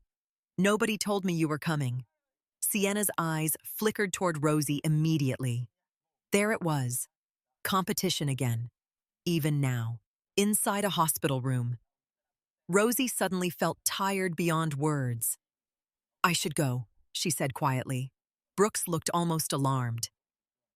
"You're leaving?" Rosie picked up her coat calmly. "You're not alone." That sentence hit harder than intended, because Brooks suddenly realized something terrifying. Rosie meant it literally, not emotionally. She no longer viewed herself as his emotional home. Outside the hospital, cold wind hit Rosie's face as she stepped onto the sidewalk. Her phone buzzed almost immediately. "Evelyn." "Well?" Evelyn asked. Rosie exhaled slowly. "He's falling apart. And you?" Rosie looked up at the gray New York sky. "I think I stopped hating him." Silence. Then Evelyn spoke carefully. "That doesn't mean you stop protecting yourself." "I know." And she did know, because forgiveness and access were not the same thing anymore. That evening, Rosie returned briefly to the house to gather documents before heading back into the city. Inside Brooks's office, she opened the lower drawer of his desk using the duplicate key she secretly made months earlier. Most of the contents were exactly what she expected: financial binders, contracts, private banking files. Then she found something else: a folded medical document.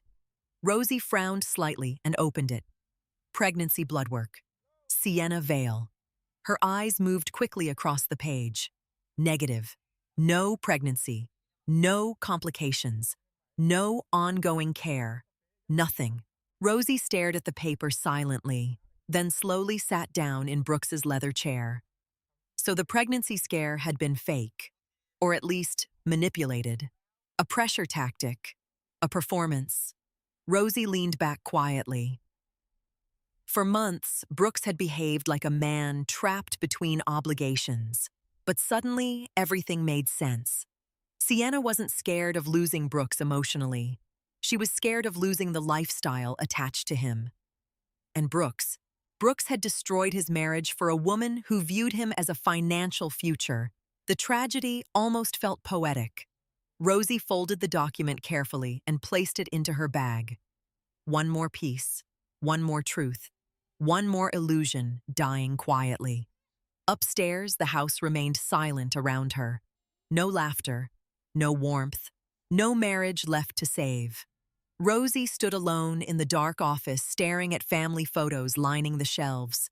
Years of smiles, vacations, award galas, Christmas mornings. Two people pretending love alone could survive disrespect. Her phone buzzed again, this time from Evelyn. The final trust protections cleared. Rosie closed her eyes briefly. It was done. Legally, financially, strategically. She was finally safe. And somewhere across the city, Brooks Payne still had no idea how completely his wife had already disappeared from his reach. Brooks Payne came home on a rainy Thursday expecting silence. He did not expect emptiness. The gates opened automatically as his black Mercedes rolled into the circular driveway of the Westport estate. Rain slid across the windshield while exhaustion settled heavily into his bones. The last few weeks had felt like drowning in expensive clothing. Board pressure, legal exposure, his mother's disappointment, investors suddenly returning calls slower, and Rosie becoming someone he no longer recognized. Brooks killed the engine and sat there for a moment, gripping the steering wheel. The house looked normal from outside. Warm lights glowed through the windows. Perfect landscaping. Perfect illusion. For years, coming home had meant certainty. No matter how reckless he became, Rosie would still be there, waiting, forgiving, loving him harder than he deserved. Tonight, something felt wrong immediately. Too quiet. Brooks stepped inside and frowned. No music, no candlelight, no scent of dinner drifting from the kitchen. "Rosie," he called casually. Nothing. He loosened his tie while walking farther into the foyer. Then he noticed it.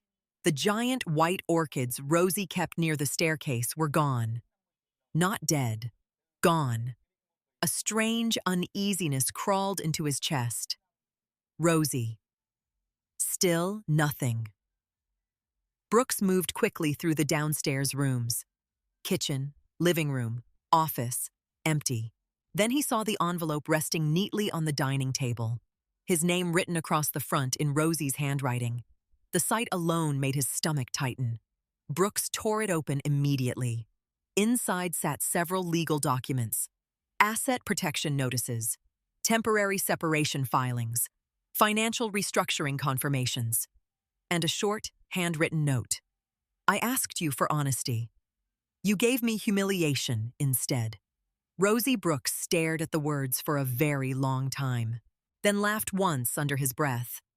Not because anything was funny, because panic sometimes sounded like disbelief. No, he muttered. He grabbed his phone instantly and called Rosie. Straight to voicemail. Again. Voicemail. Again. Nothing. Brooks felt anger surge violently through him. How dare she disappear like this? How dare she make decisions without him? The hypocrisy would have been embarrassing if he were capable of seeing it. Brooks stormed upstairs toward the master bedroom, then stopped cold in the doorway. Half the room was empty. Rosie's side of the closet stood open and almost bare. Jewelry cases missing, designer luggage gone, family photographs removed from shelves. Even the soft gray blanket Rosie always kept folded at the end of the bed had disappeared. The room no longer felt like a marriage. It felt like aftermath. Brooks walked slowly into the closet in complete silence, and for the first time since the affair began, he finally understood what abandonment felt like. Not emotionally, physically, visibly, irreversibly. His phone buzzed suddenly. Sienna. Brooks answered immediately. Hey. Sienna's voice sounded tense. Did you see the article? Brooks frowned. What article you need to look online? The call disconnected before he could respond. Brooks opened a financial news app quickly. And there it was. Questions surround Payne. Capital internal spending. Nothing fully exposed yet. But enough. Enough to start suspicion. Enough to make investors nervous. Enough to attract attention. Brooks rubbed both hands over his face roughly. This was becoming a disaster. He immediately called Daniel Reeves. No answer. Again. Voicemail. Brooks's heartbeat accelerated.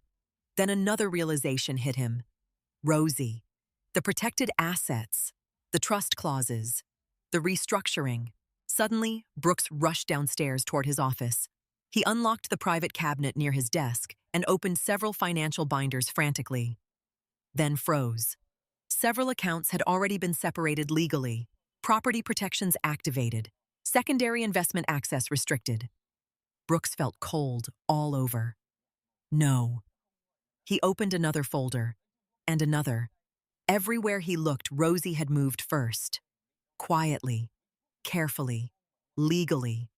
The terrifying part wasn't that she left. It was how long she'd been preparing to leave. Brooks suddenly remembered every strange moment from the past year. Rosie becoming calmer. Rosie no longer asking questions. Rosie quietly reviewing documents at night. Dear God. She had been planning this while smiling beside him at dinners. A sharp crash echoed through the room as Brooks slammed a folder across the desk. Damn it. His voice sounded desperate now. Not powerful, not controlled. Desperate. For the first time in his life, Brooks Payne realized intelligence looked very different when it stopped loving you. His phone rang again.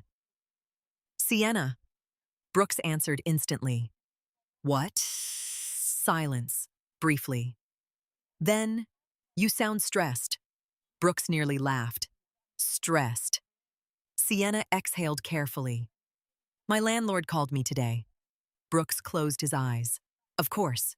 The apartment. One of the luxury properties connected indirectly to company reimbursements. What did they say? That payments are delayed. Brooks rubbed his forehead hard. I'll handle it. You said that last week. There it was. Pressure. Need. Expectation. Suddenly, Sienna didn't sound romantic anymore. She sounded expensive.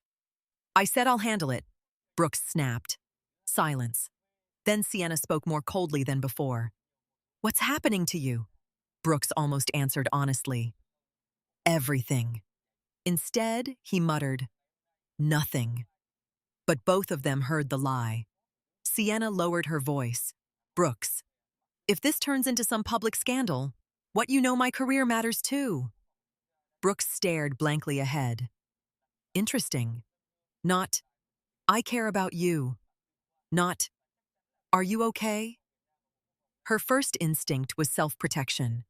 The realization hit him harder than expected, because suddenly he remembered Rosie sitting beside hospital beds after his panic attacks years ago. Rosie handling his father's funeral arrangements while grieving too. Rosie defending him to investors before he became powerful enough to defend himself. And he traded that loyalty for excitement. God, what had he done, Brooks? He swallowed hard. "I'll call you back." This time he ended the call first. The silence inside the house afterward felt unbearable. Brooks walked slowly into the kitchen. The marble counters gleamed beneath soft lighting. Everything looked immaculate. Rosie always kept the house beautiful no matter how ugly their marriage became. Then Brooks noticed one final thing: the refrigerator door. A small, handwritten note still attached beneath a magnet. "Don't forget your mother's medication pickup Friday." Rosie's handwriting again, even while planning her exit. She remembered his responsibilities. That nearly broke something inside him. Brooks sank slowly into one of the kitchen chairs. For years he told himself Rosie was too dependent to leave, too soft, too forgiving. But now he understood the truth. Rosie didn't stay because she was weak. She stayed because she loved him. And once that love died, there was nothing left holding her there. A sudden wave of panic crashed through him. He grabbed his phone again and called her repeatedly. Voicemail. Again. Voicemail. Again. Nothing. Brooks stood abruptly and headed upstairs toward the bedroom, then stopped when he noticed the empty jewelry stand beside the mirror. Rosie's wedding ring was gone. Not forgotten. Gone. His chest tightened painfully, because somehow that small empty space hurt more than legal papers. It meant finality. Brooks sat heavily on the edge of the bed, staring at the hollow room around him. The woman who built his life. The woman who protected his image. The woman who loved him before he became important, had finally stopped waiting for him to become a better man. And somewhere across the city tonight, Rosie Payne was sleeping peacefully for the first time in years. While Brooks sat alone inside the ruins of the life he destroyed himself, the first thing Brooks Payne lost was control. The second thing he lost was Sienna. It happened faster than he expected. 2 weeks after Rosie left Payne Capital looked like a company bleeding internally while pretending everything was stable for shareholders. Financial blogs kept circling the same questions. Anonymous leaks appeared online. Board members suddenly avoided Brooks's calls unless attorneys were present. And the investors who once worshipped his confidence now watched him like a liability waiting to explode. Brooks sat alone in his office late one Friday night, staring at Manhattan through floor-to-ceiling windows. The city still glittered beneath him. But power felt different when people stopped believing in it. His whiskey sat untouched. That alone would have shocked anyone who knew him. A knock sounded softly against the office door. Brooks didn't answer. The door opened anyway. Sienna entered wearing a white coat and visible impatience. Brooks barely looked up. "You shouldn't be here." Sienna crossed her arms. "You haven't answered my texts." Brooks laughed bitterly under his breath. "Welcome to my life." Sienna ignored the comment and walked farther inside. "We need to talk." That sentence never led anywhere good. Brooks leaned back slowly. About what? My apartment. Of course, not his collapsing career, not his panic attacks. Not the investigation rumors. The apartment. The landlord keeps calling me Sienna, continued sharply. And my card was declined this morning. Brooks closed his eyes briefly. I told you I'm handling it. You've been saying that for weeks. Brooks looked at her carefully then. Really looked at her. And suddenly he saw things Rosie probably noticed long ago. The impatience behind Sienna's affection. The calculation beneath concern. The way she only softened when comfort existed. You're worried about money, Brooks asked quietly. Sienna scoffed. I'm worried about stability. There it was. Translation. Money, lifestyle, access. Brooks stood slowly from behind the desk. You knew what this was. Sienna's expression hardened immediately. What's that supposed to mean? It means, Brooks replied coldly, you loved the version of me who paid for everything. Sienna laughed sharply. Oh, please, don't act innocent now. Brooks stared at her silently, and, for the first time since the affair began, he saw Rosie's point clearly. Sienna stepped closer. You promised me a future. Brooks rubbed exhausted hands over his face. You think I planned for this? No, Sienna snapped. You planned badly. That hit harder than it should have. Because deep down, Brooks knew she was right. He had risked everything assuming Rosie would remain loyal forever. He built an affair on the belief that his wife's love was unconditional and permanent. God, what kind of man destroyed safety for ego? Ego. The answer stood in the reflection of his office windows. Sienna grabbed her purse angrily.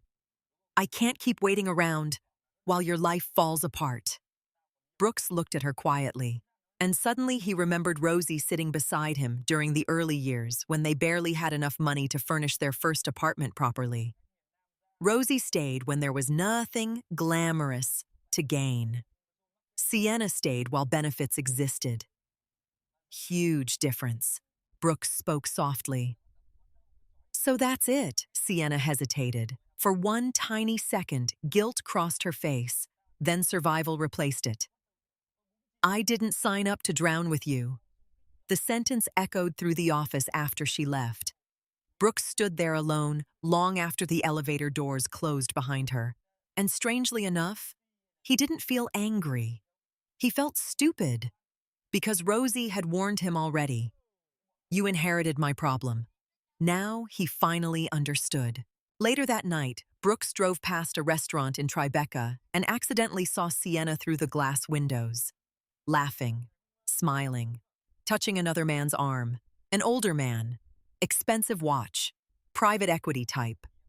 Brooks sat frozen at the red light while realization crawled through him slowly. Sienna hadn't lost anything emotionally. She had simply moved investments.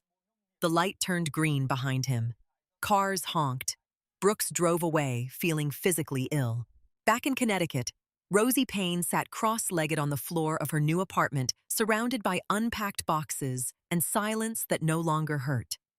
The apartment overlooked the Hudson River from the quieter side of Manhattan. Minimalist, warm, peaceful. No ghosts inside it yet. Nathan Cole handed her another cup of tea while glancing around the half-unpacked living room. You know, most people hire movers for emotional breakdown relocations. Rosie laughed softly for the first time in what felt like years. Nathan noticed immediately. He'd known Rosie casually through foundation events years earlier, but recently they reconnected through mutual legal and financial circles. Unlike Brooks, Nathan never filled silence with dominance. He simply occupied space gently. I did hire movers, Rosie replied. You volunteered. Nathan shrugged. You looked like someone who needed decent tea and heavy lifting. Rosie smiled faintly. The simplicity of that kindness almost made her emotional, not because she loved Nathan, because she'd forgotten what uncomplicated kindness felt like.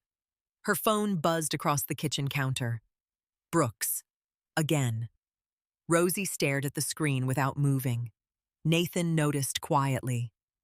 You don't have to answer. Rosie exhaled slowly. I know. But guilt still lived inside women conditioned to emotionally manage men. Even after betrayal, especially after betrayal, the phone finally stopped ringing, then immediately buzzed again. A text this time. "Please talk to me." Rosie looked away. Nathan spoke gently. "You don't owe access to people who hurt you." The sentence settled somewhere deep inside her chest. Because for years, Rosie believed love required endless emotional availability. Now, she was learning something different. Boundaries were not cruelty. They were survival. Across town, Brooks sat alone in his car outside Rosie's former favorite bookstore. He didn't even know why he drove there. Instinct, maybe. Memory. Punishment. Everything reminded him of her now. The way she organized shelves by color. The way she touched his wrist absent-mindedly while reading. The way she always remembered details everyone else forgot. Brooks suddenly realized something terrifying. Rosie had spent years loving him in thousands of invisible ways, and he barely noticed any of them until they disappeared. His chest tightened painfully. Not from stress this time. Regret. Real regret. Brooks grabbed his phone again and finally did something he should have done years ago. He called without ego, without anger, without manipulation. Rosie answered after the fourth ring. Silence stretched between them. Then Brooks whispered, "I lost her." Rosie leaned quietly against the apartment window, overlooking the river. Sienna. A bitter laugh escaped him. She moved on already. Rosie closed her eyes briefly. Not satisfaction, just sadness. Because nobody won in stories like this. Brooks' voice cracked slightly. "You were right." Rosie remained silent. "I destroyed everything. There it was. The truth. Late. Broken. Human." Rosie stared out at the city lights below, then softly asked the question that finally mattered. "So why did it take losing everything for you to see my value?" Brooks had no answer, because selfish people rarely understood love while they still had easy access to it. And by the time they learned, it was usually too late. The first time Brooks Payne showed up at Rosie's apartment unannounced, he looked nothing like the man who once controlled every room he entered. His suit still cost thousands. His watch still gleamed beneath Manhattan streetlights. But power was gone from his face. And without power, Brooks suddenly looked older, human, tired. Rosie opened the apartment door slowly after the third knock. For a moment, neither of them spoke. Brooks stared at her like he hadn't expected her to actually answer. Rosie stood barefoot in soft cream lounge clothes, her hair loosely tied back a mug of tea, warming her hands. Peace looked strange on her. Not because it didn't belong there, because Brooks realized he had never truly given it to her before. "You shouldn't be here," Rosie said quietly. Brooks swallowed hard. "I know," but he didn't leave.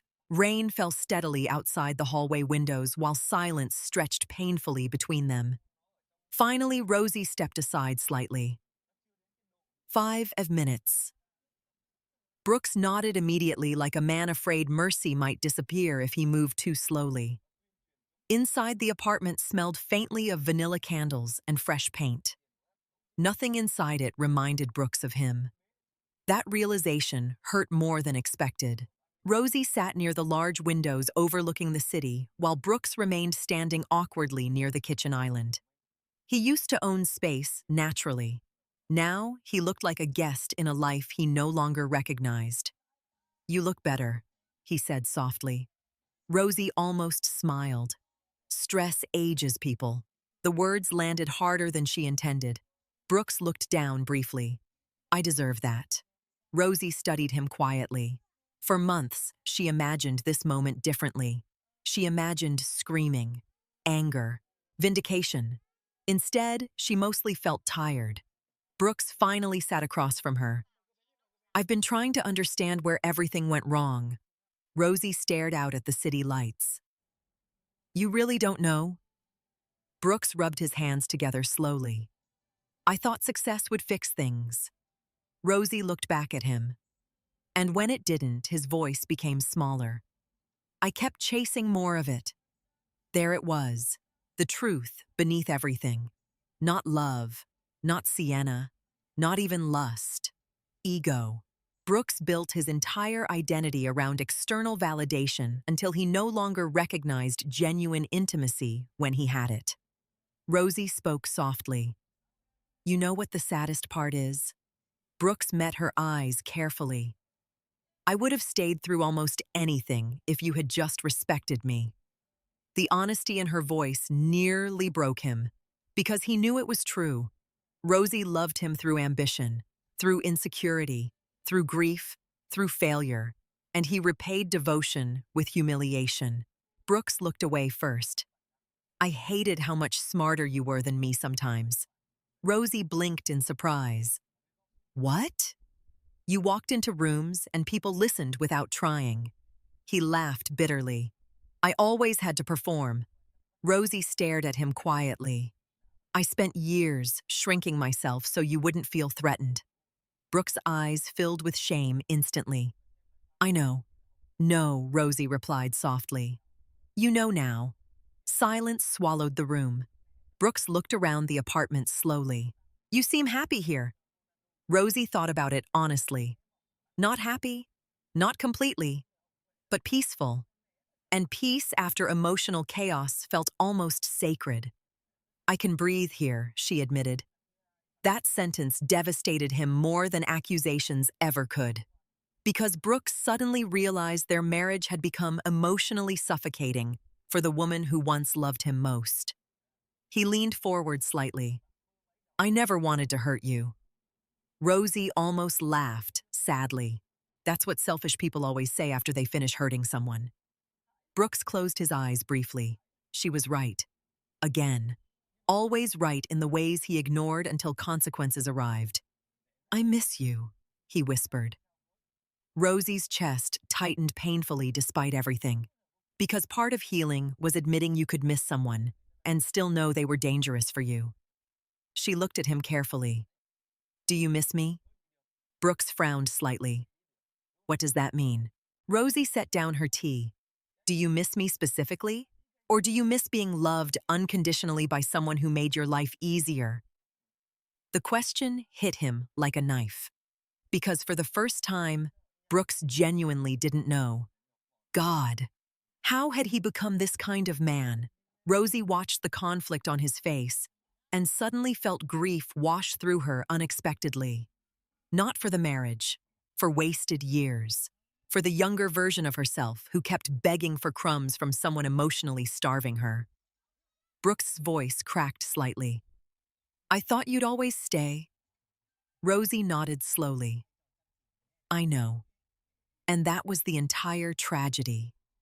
He built betrayal on certainty. The certainty that Rosie loved him enough to survive anything. Brooks looked down at his hands. Sienna's gone. Rosie remained quiet. She moved on fast. A hollow laugh escaped him. I guess I deserved that. Rosie studied him for a long moment, then softly said yes. The honesty stunned him. Not cruel, not emotional, just true. Brooks leaned back heavily. I ruined everything. Rosie inhaled slowly. You ruined yourself first. Silence again. Rain tapping softly against the windows. The city glowing beneath them like another universe entirely. Finally, Brooks whispered, Is there any chance? He couldn't finish the sentence. Didn't need to. Rosie already knew. A second chance. A reconciliation. A way back into her life. Rosie looked at him carefully and realized something important. She didn't hate Brooks anymore. That frightened her more than anger once had, because hatred still tied people together emotionally. This felt like release. I forgive you, she said softly. Brooks looked up instantly. Hope flashed across his face too quickly. Then Rosie continued, but forgiveness and trust are not the same thing. The hope disappeared immediately. I can't love someone safely who only values me after losing me. Brooks looked shattered. Rosie's eyes softened despite herself. You didn't lose me when I left the house, Brooks. Her voice trembled slightly. You lost me every time you made me feel invisible.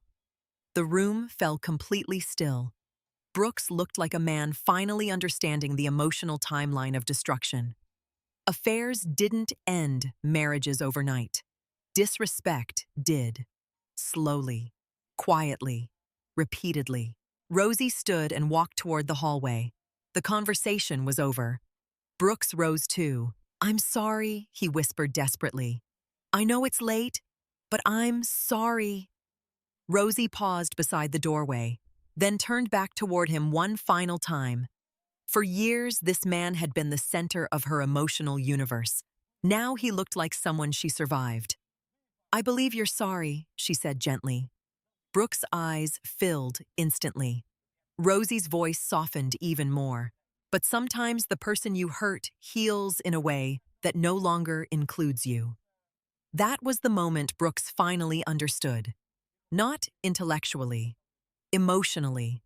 Rosie Payne was really gone. Not because she stopped loving him overnight, because she finally started loving herself enough to leave. Brooks stood frozen in the middle of the apartment while Rosie opened the front door quietly. Outside, rain still fell across Manhattan. He walked toward the hallway slowly, then stopped beside her. For a second, neither moved. Then Brooks whispered the most honest thing he'd said in years. You were the best thing that ever happened to me. Rosie's eyes glistened slightly. I know.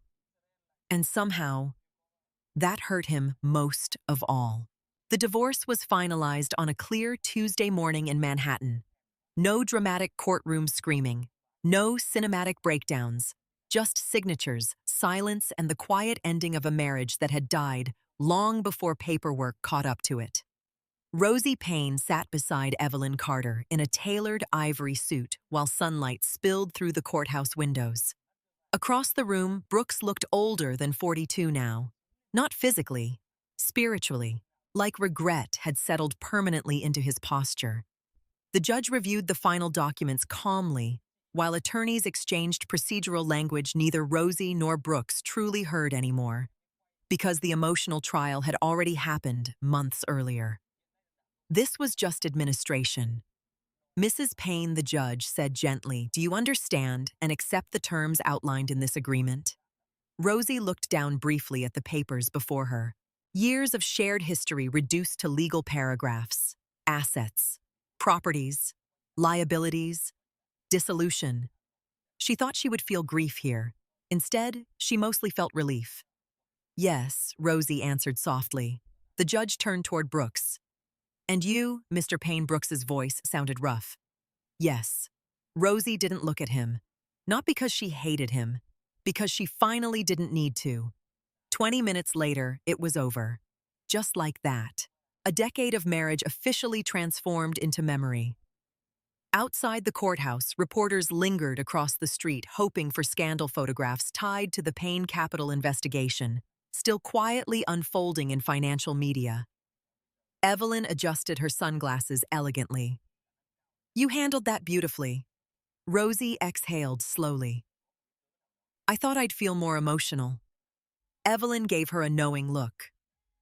You already mourned this marriage while you were still inside it. That sentence settled deeply inside Rosie's chest. Because it was true.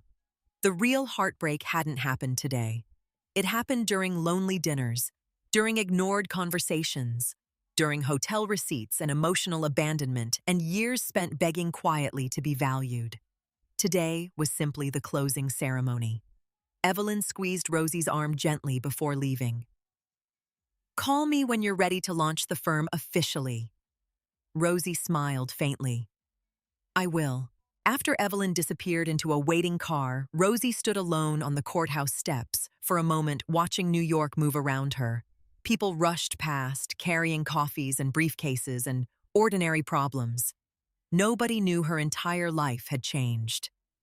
Strangely enough, that felt comforting. Her phone buzzed softly. Nathan. Coffee still at noon, Rosie smiled without realizing it. Simple. gentle. No manipulation hiding beneath it. She typed back, "Only if you promise not to let me talk about legal paperwork." Nathan replied immediately, "Deal." Rosie slipped her phone into her purse and walked toward the street feeling lighter than she had in years. Not healed completely, but healing. There was a difference. 3 months later, Rosie stood inside a renovated office overlooking the Hudson River while movers carried in final furniture pieces. A brushed gold sign had just been installed outside the conference room. Payne, Strategic Investments, her name. Not inherited, not borrowed through marriage. Earned. Rosie traced her fingers lightly across the lettering while emotion tightened unexpectedly in her throat. For years, she built someone else's empire quietly. Now, she was finally building her own. The firm focused primarily on helping women entrepreneurs secure funding and financial protection. Women overlooked in boardrooms. Women dismissed emotionally. Women taught to make themselves smaller for fragile men. Rosie understood them deeply because she used to be one of them. "You're staring at the sign like you're about to cry," Nathan said from the doorway. Rosie laughed softly. "Maybe I am." Nathan walked inside, carrying takeout coffees. He looked comfortable in her space without trying to dominate it. That alone still surprised her sometimes. Healthy love felt quieter than chaos. Less addictive. More honest. Nathan handed her a coffee. "You should be proud of yourself." Rosie leaned against the desk thoughtfully. "I spent so many years thinking survival meant endurance." Nathan frowned slightly. "What do you think now?" Rosie looked around the office slowly. "I think survival is choosing yourself before resentment destroys you." Nathan smiled faintly. "That sounds expensive." Rosie laughed again, a real laugh this time. The kind Brooks used to love before he became the reason it disappeared. Later that evening, Rosie attended a small investor event for the new firm. Nothing flashy. Just smart people discussing ideas without ego poisoning every conversation. Rosie moved through the room confidently in black silk while city lights reflected behind her through massive windows. Several people congratulated her on the launch. Others quietly admired how gracefully she handled the Payne collapse publicly. Gracefully. Funny word. People always called women graceful after watching them survive pain quietly. Across the room, Rosie suddenly noticed a familiar face near the entrance. Brooks. Her breath caught slightly. He looked healthier than before, less arrogant, more grounded somehow. Payne Capital had downsized significantly after months of investigation and restructuring.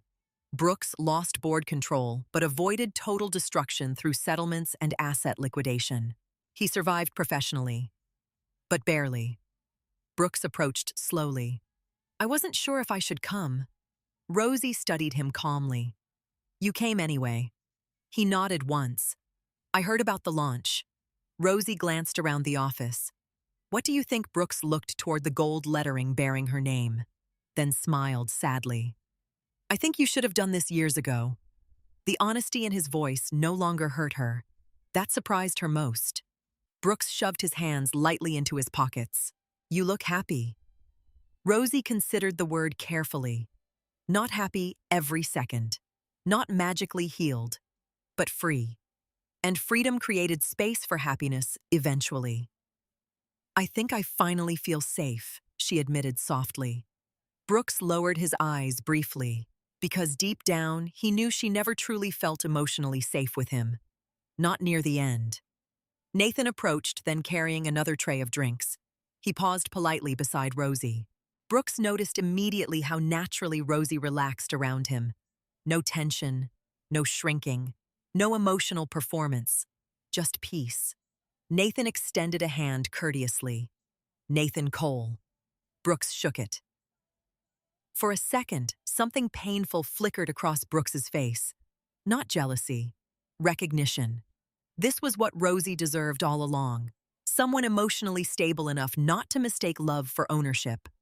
Nathan glanced warmly toward Rosie. You ready for your speech? Rosie smiled. As ready as I'll ever be. Brooks stepped back slightly. I should go. Rosie nodded gently. Neither of them knew what final goodbye was supposed to sound like after loving and destroying each other this deeply. Finally, Brooks spoke quietly. I really am sorry. Rosie looked at him for a long moment, then softly replied, and this time, that was enough. No anger left. No revenge left. Only truth. Brooks walked away slowly through the crowded office while Rosie watched him disappear into the city one final time. Then Nathan touched her hand gently. You okay? Rosie looked around the room she built herself, the future waiting ahead, the life she almost abandoned trying to save someone else. And finally, Rosie Payne smiled without pain behind it. Yes, she whispered, for the first time in a very long time. I really am. Some people think betrayal destroys you in one dramatic moment, but the truth is far quieter than that. It happens slowly, in ignored conversations, in lonely dinners, in feeling unseen by the person who once promised to protect your heart. Rosie's story was never really about revenge. It was about awakening. Because sometimes the strongest thing a person can do is stop begging to be loved correctly. Too many kind people spend years shrinking themselves to keep relationships alive. They forgive disrespect. They excuse emotional neglect. They call their pain patience and their silence loyalty. But love without respect eventually becomes self-destruction. Rosie learned that being gentle did not mean being weak. She learned that boundaries are not cruelty. And most importantly, she learned that walking away from someone who keeps hurting you is not failure, it is self-respect. The saddest part about people like Brooks is that they often realize your value only after they lose access to you. But by then, healing has already begun. And healing changes people. It teaches them that peace feels better than chaos disguised as passion. It teaches them that real love never requires you to disappear to keep someone else comfortable. In the end, Rosie didn't win because Brooks suffered. She won because she finally chose herself. And maybe that's the real lesson here. Never stay somewhere you must abandon yourself to survive. If this story touched you in any way, share your thoughts in the comments. Have you ever had to rebuild yourself after betrayal or heartbreak?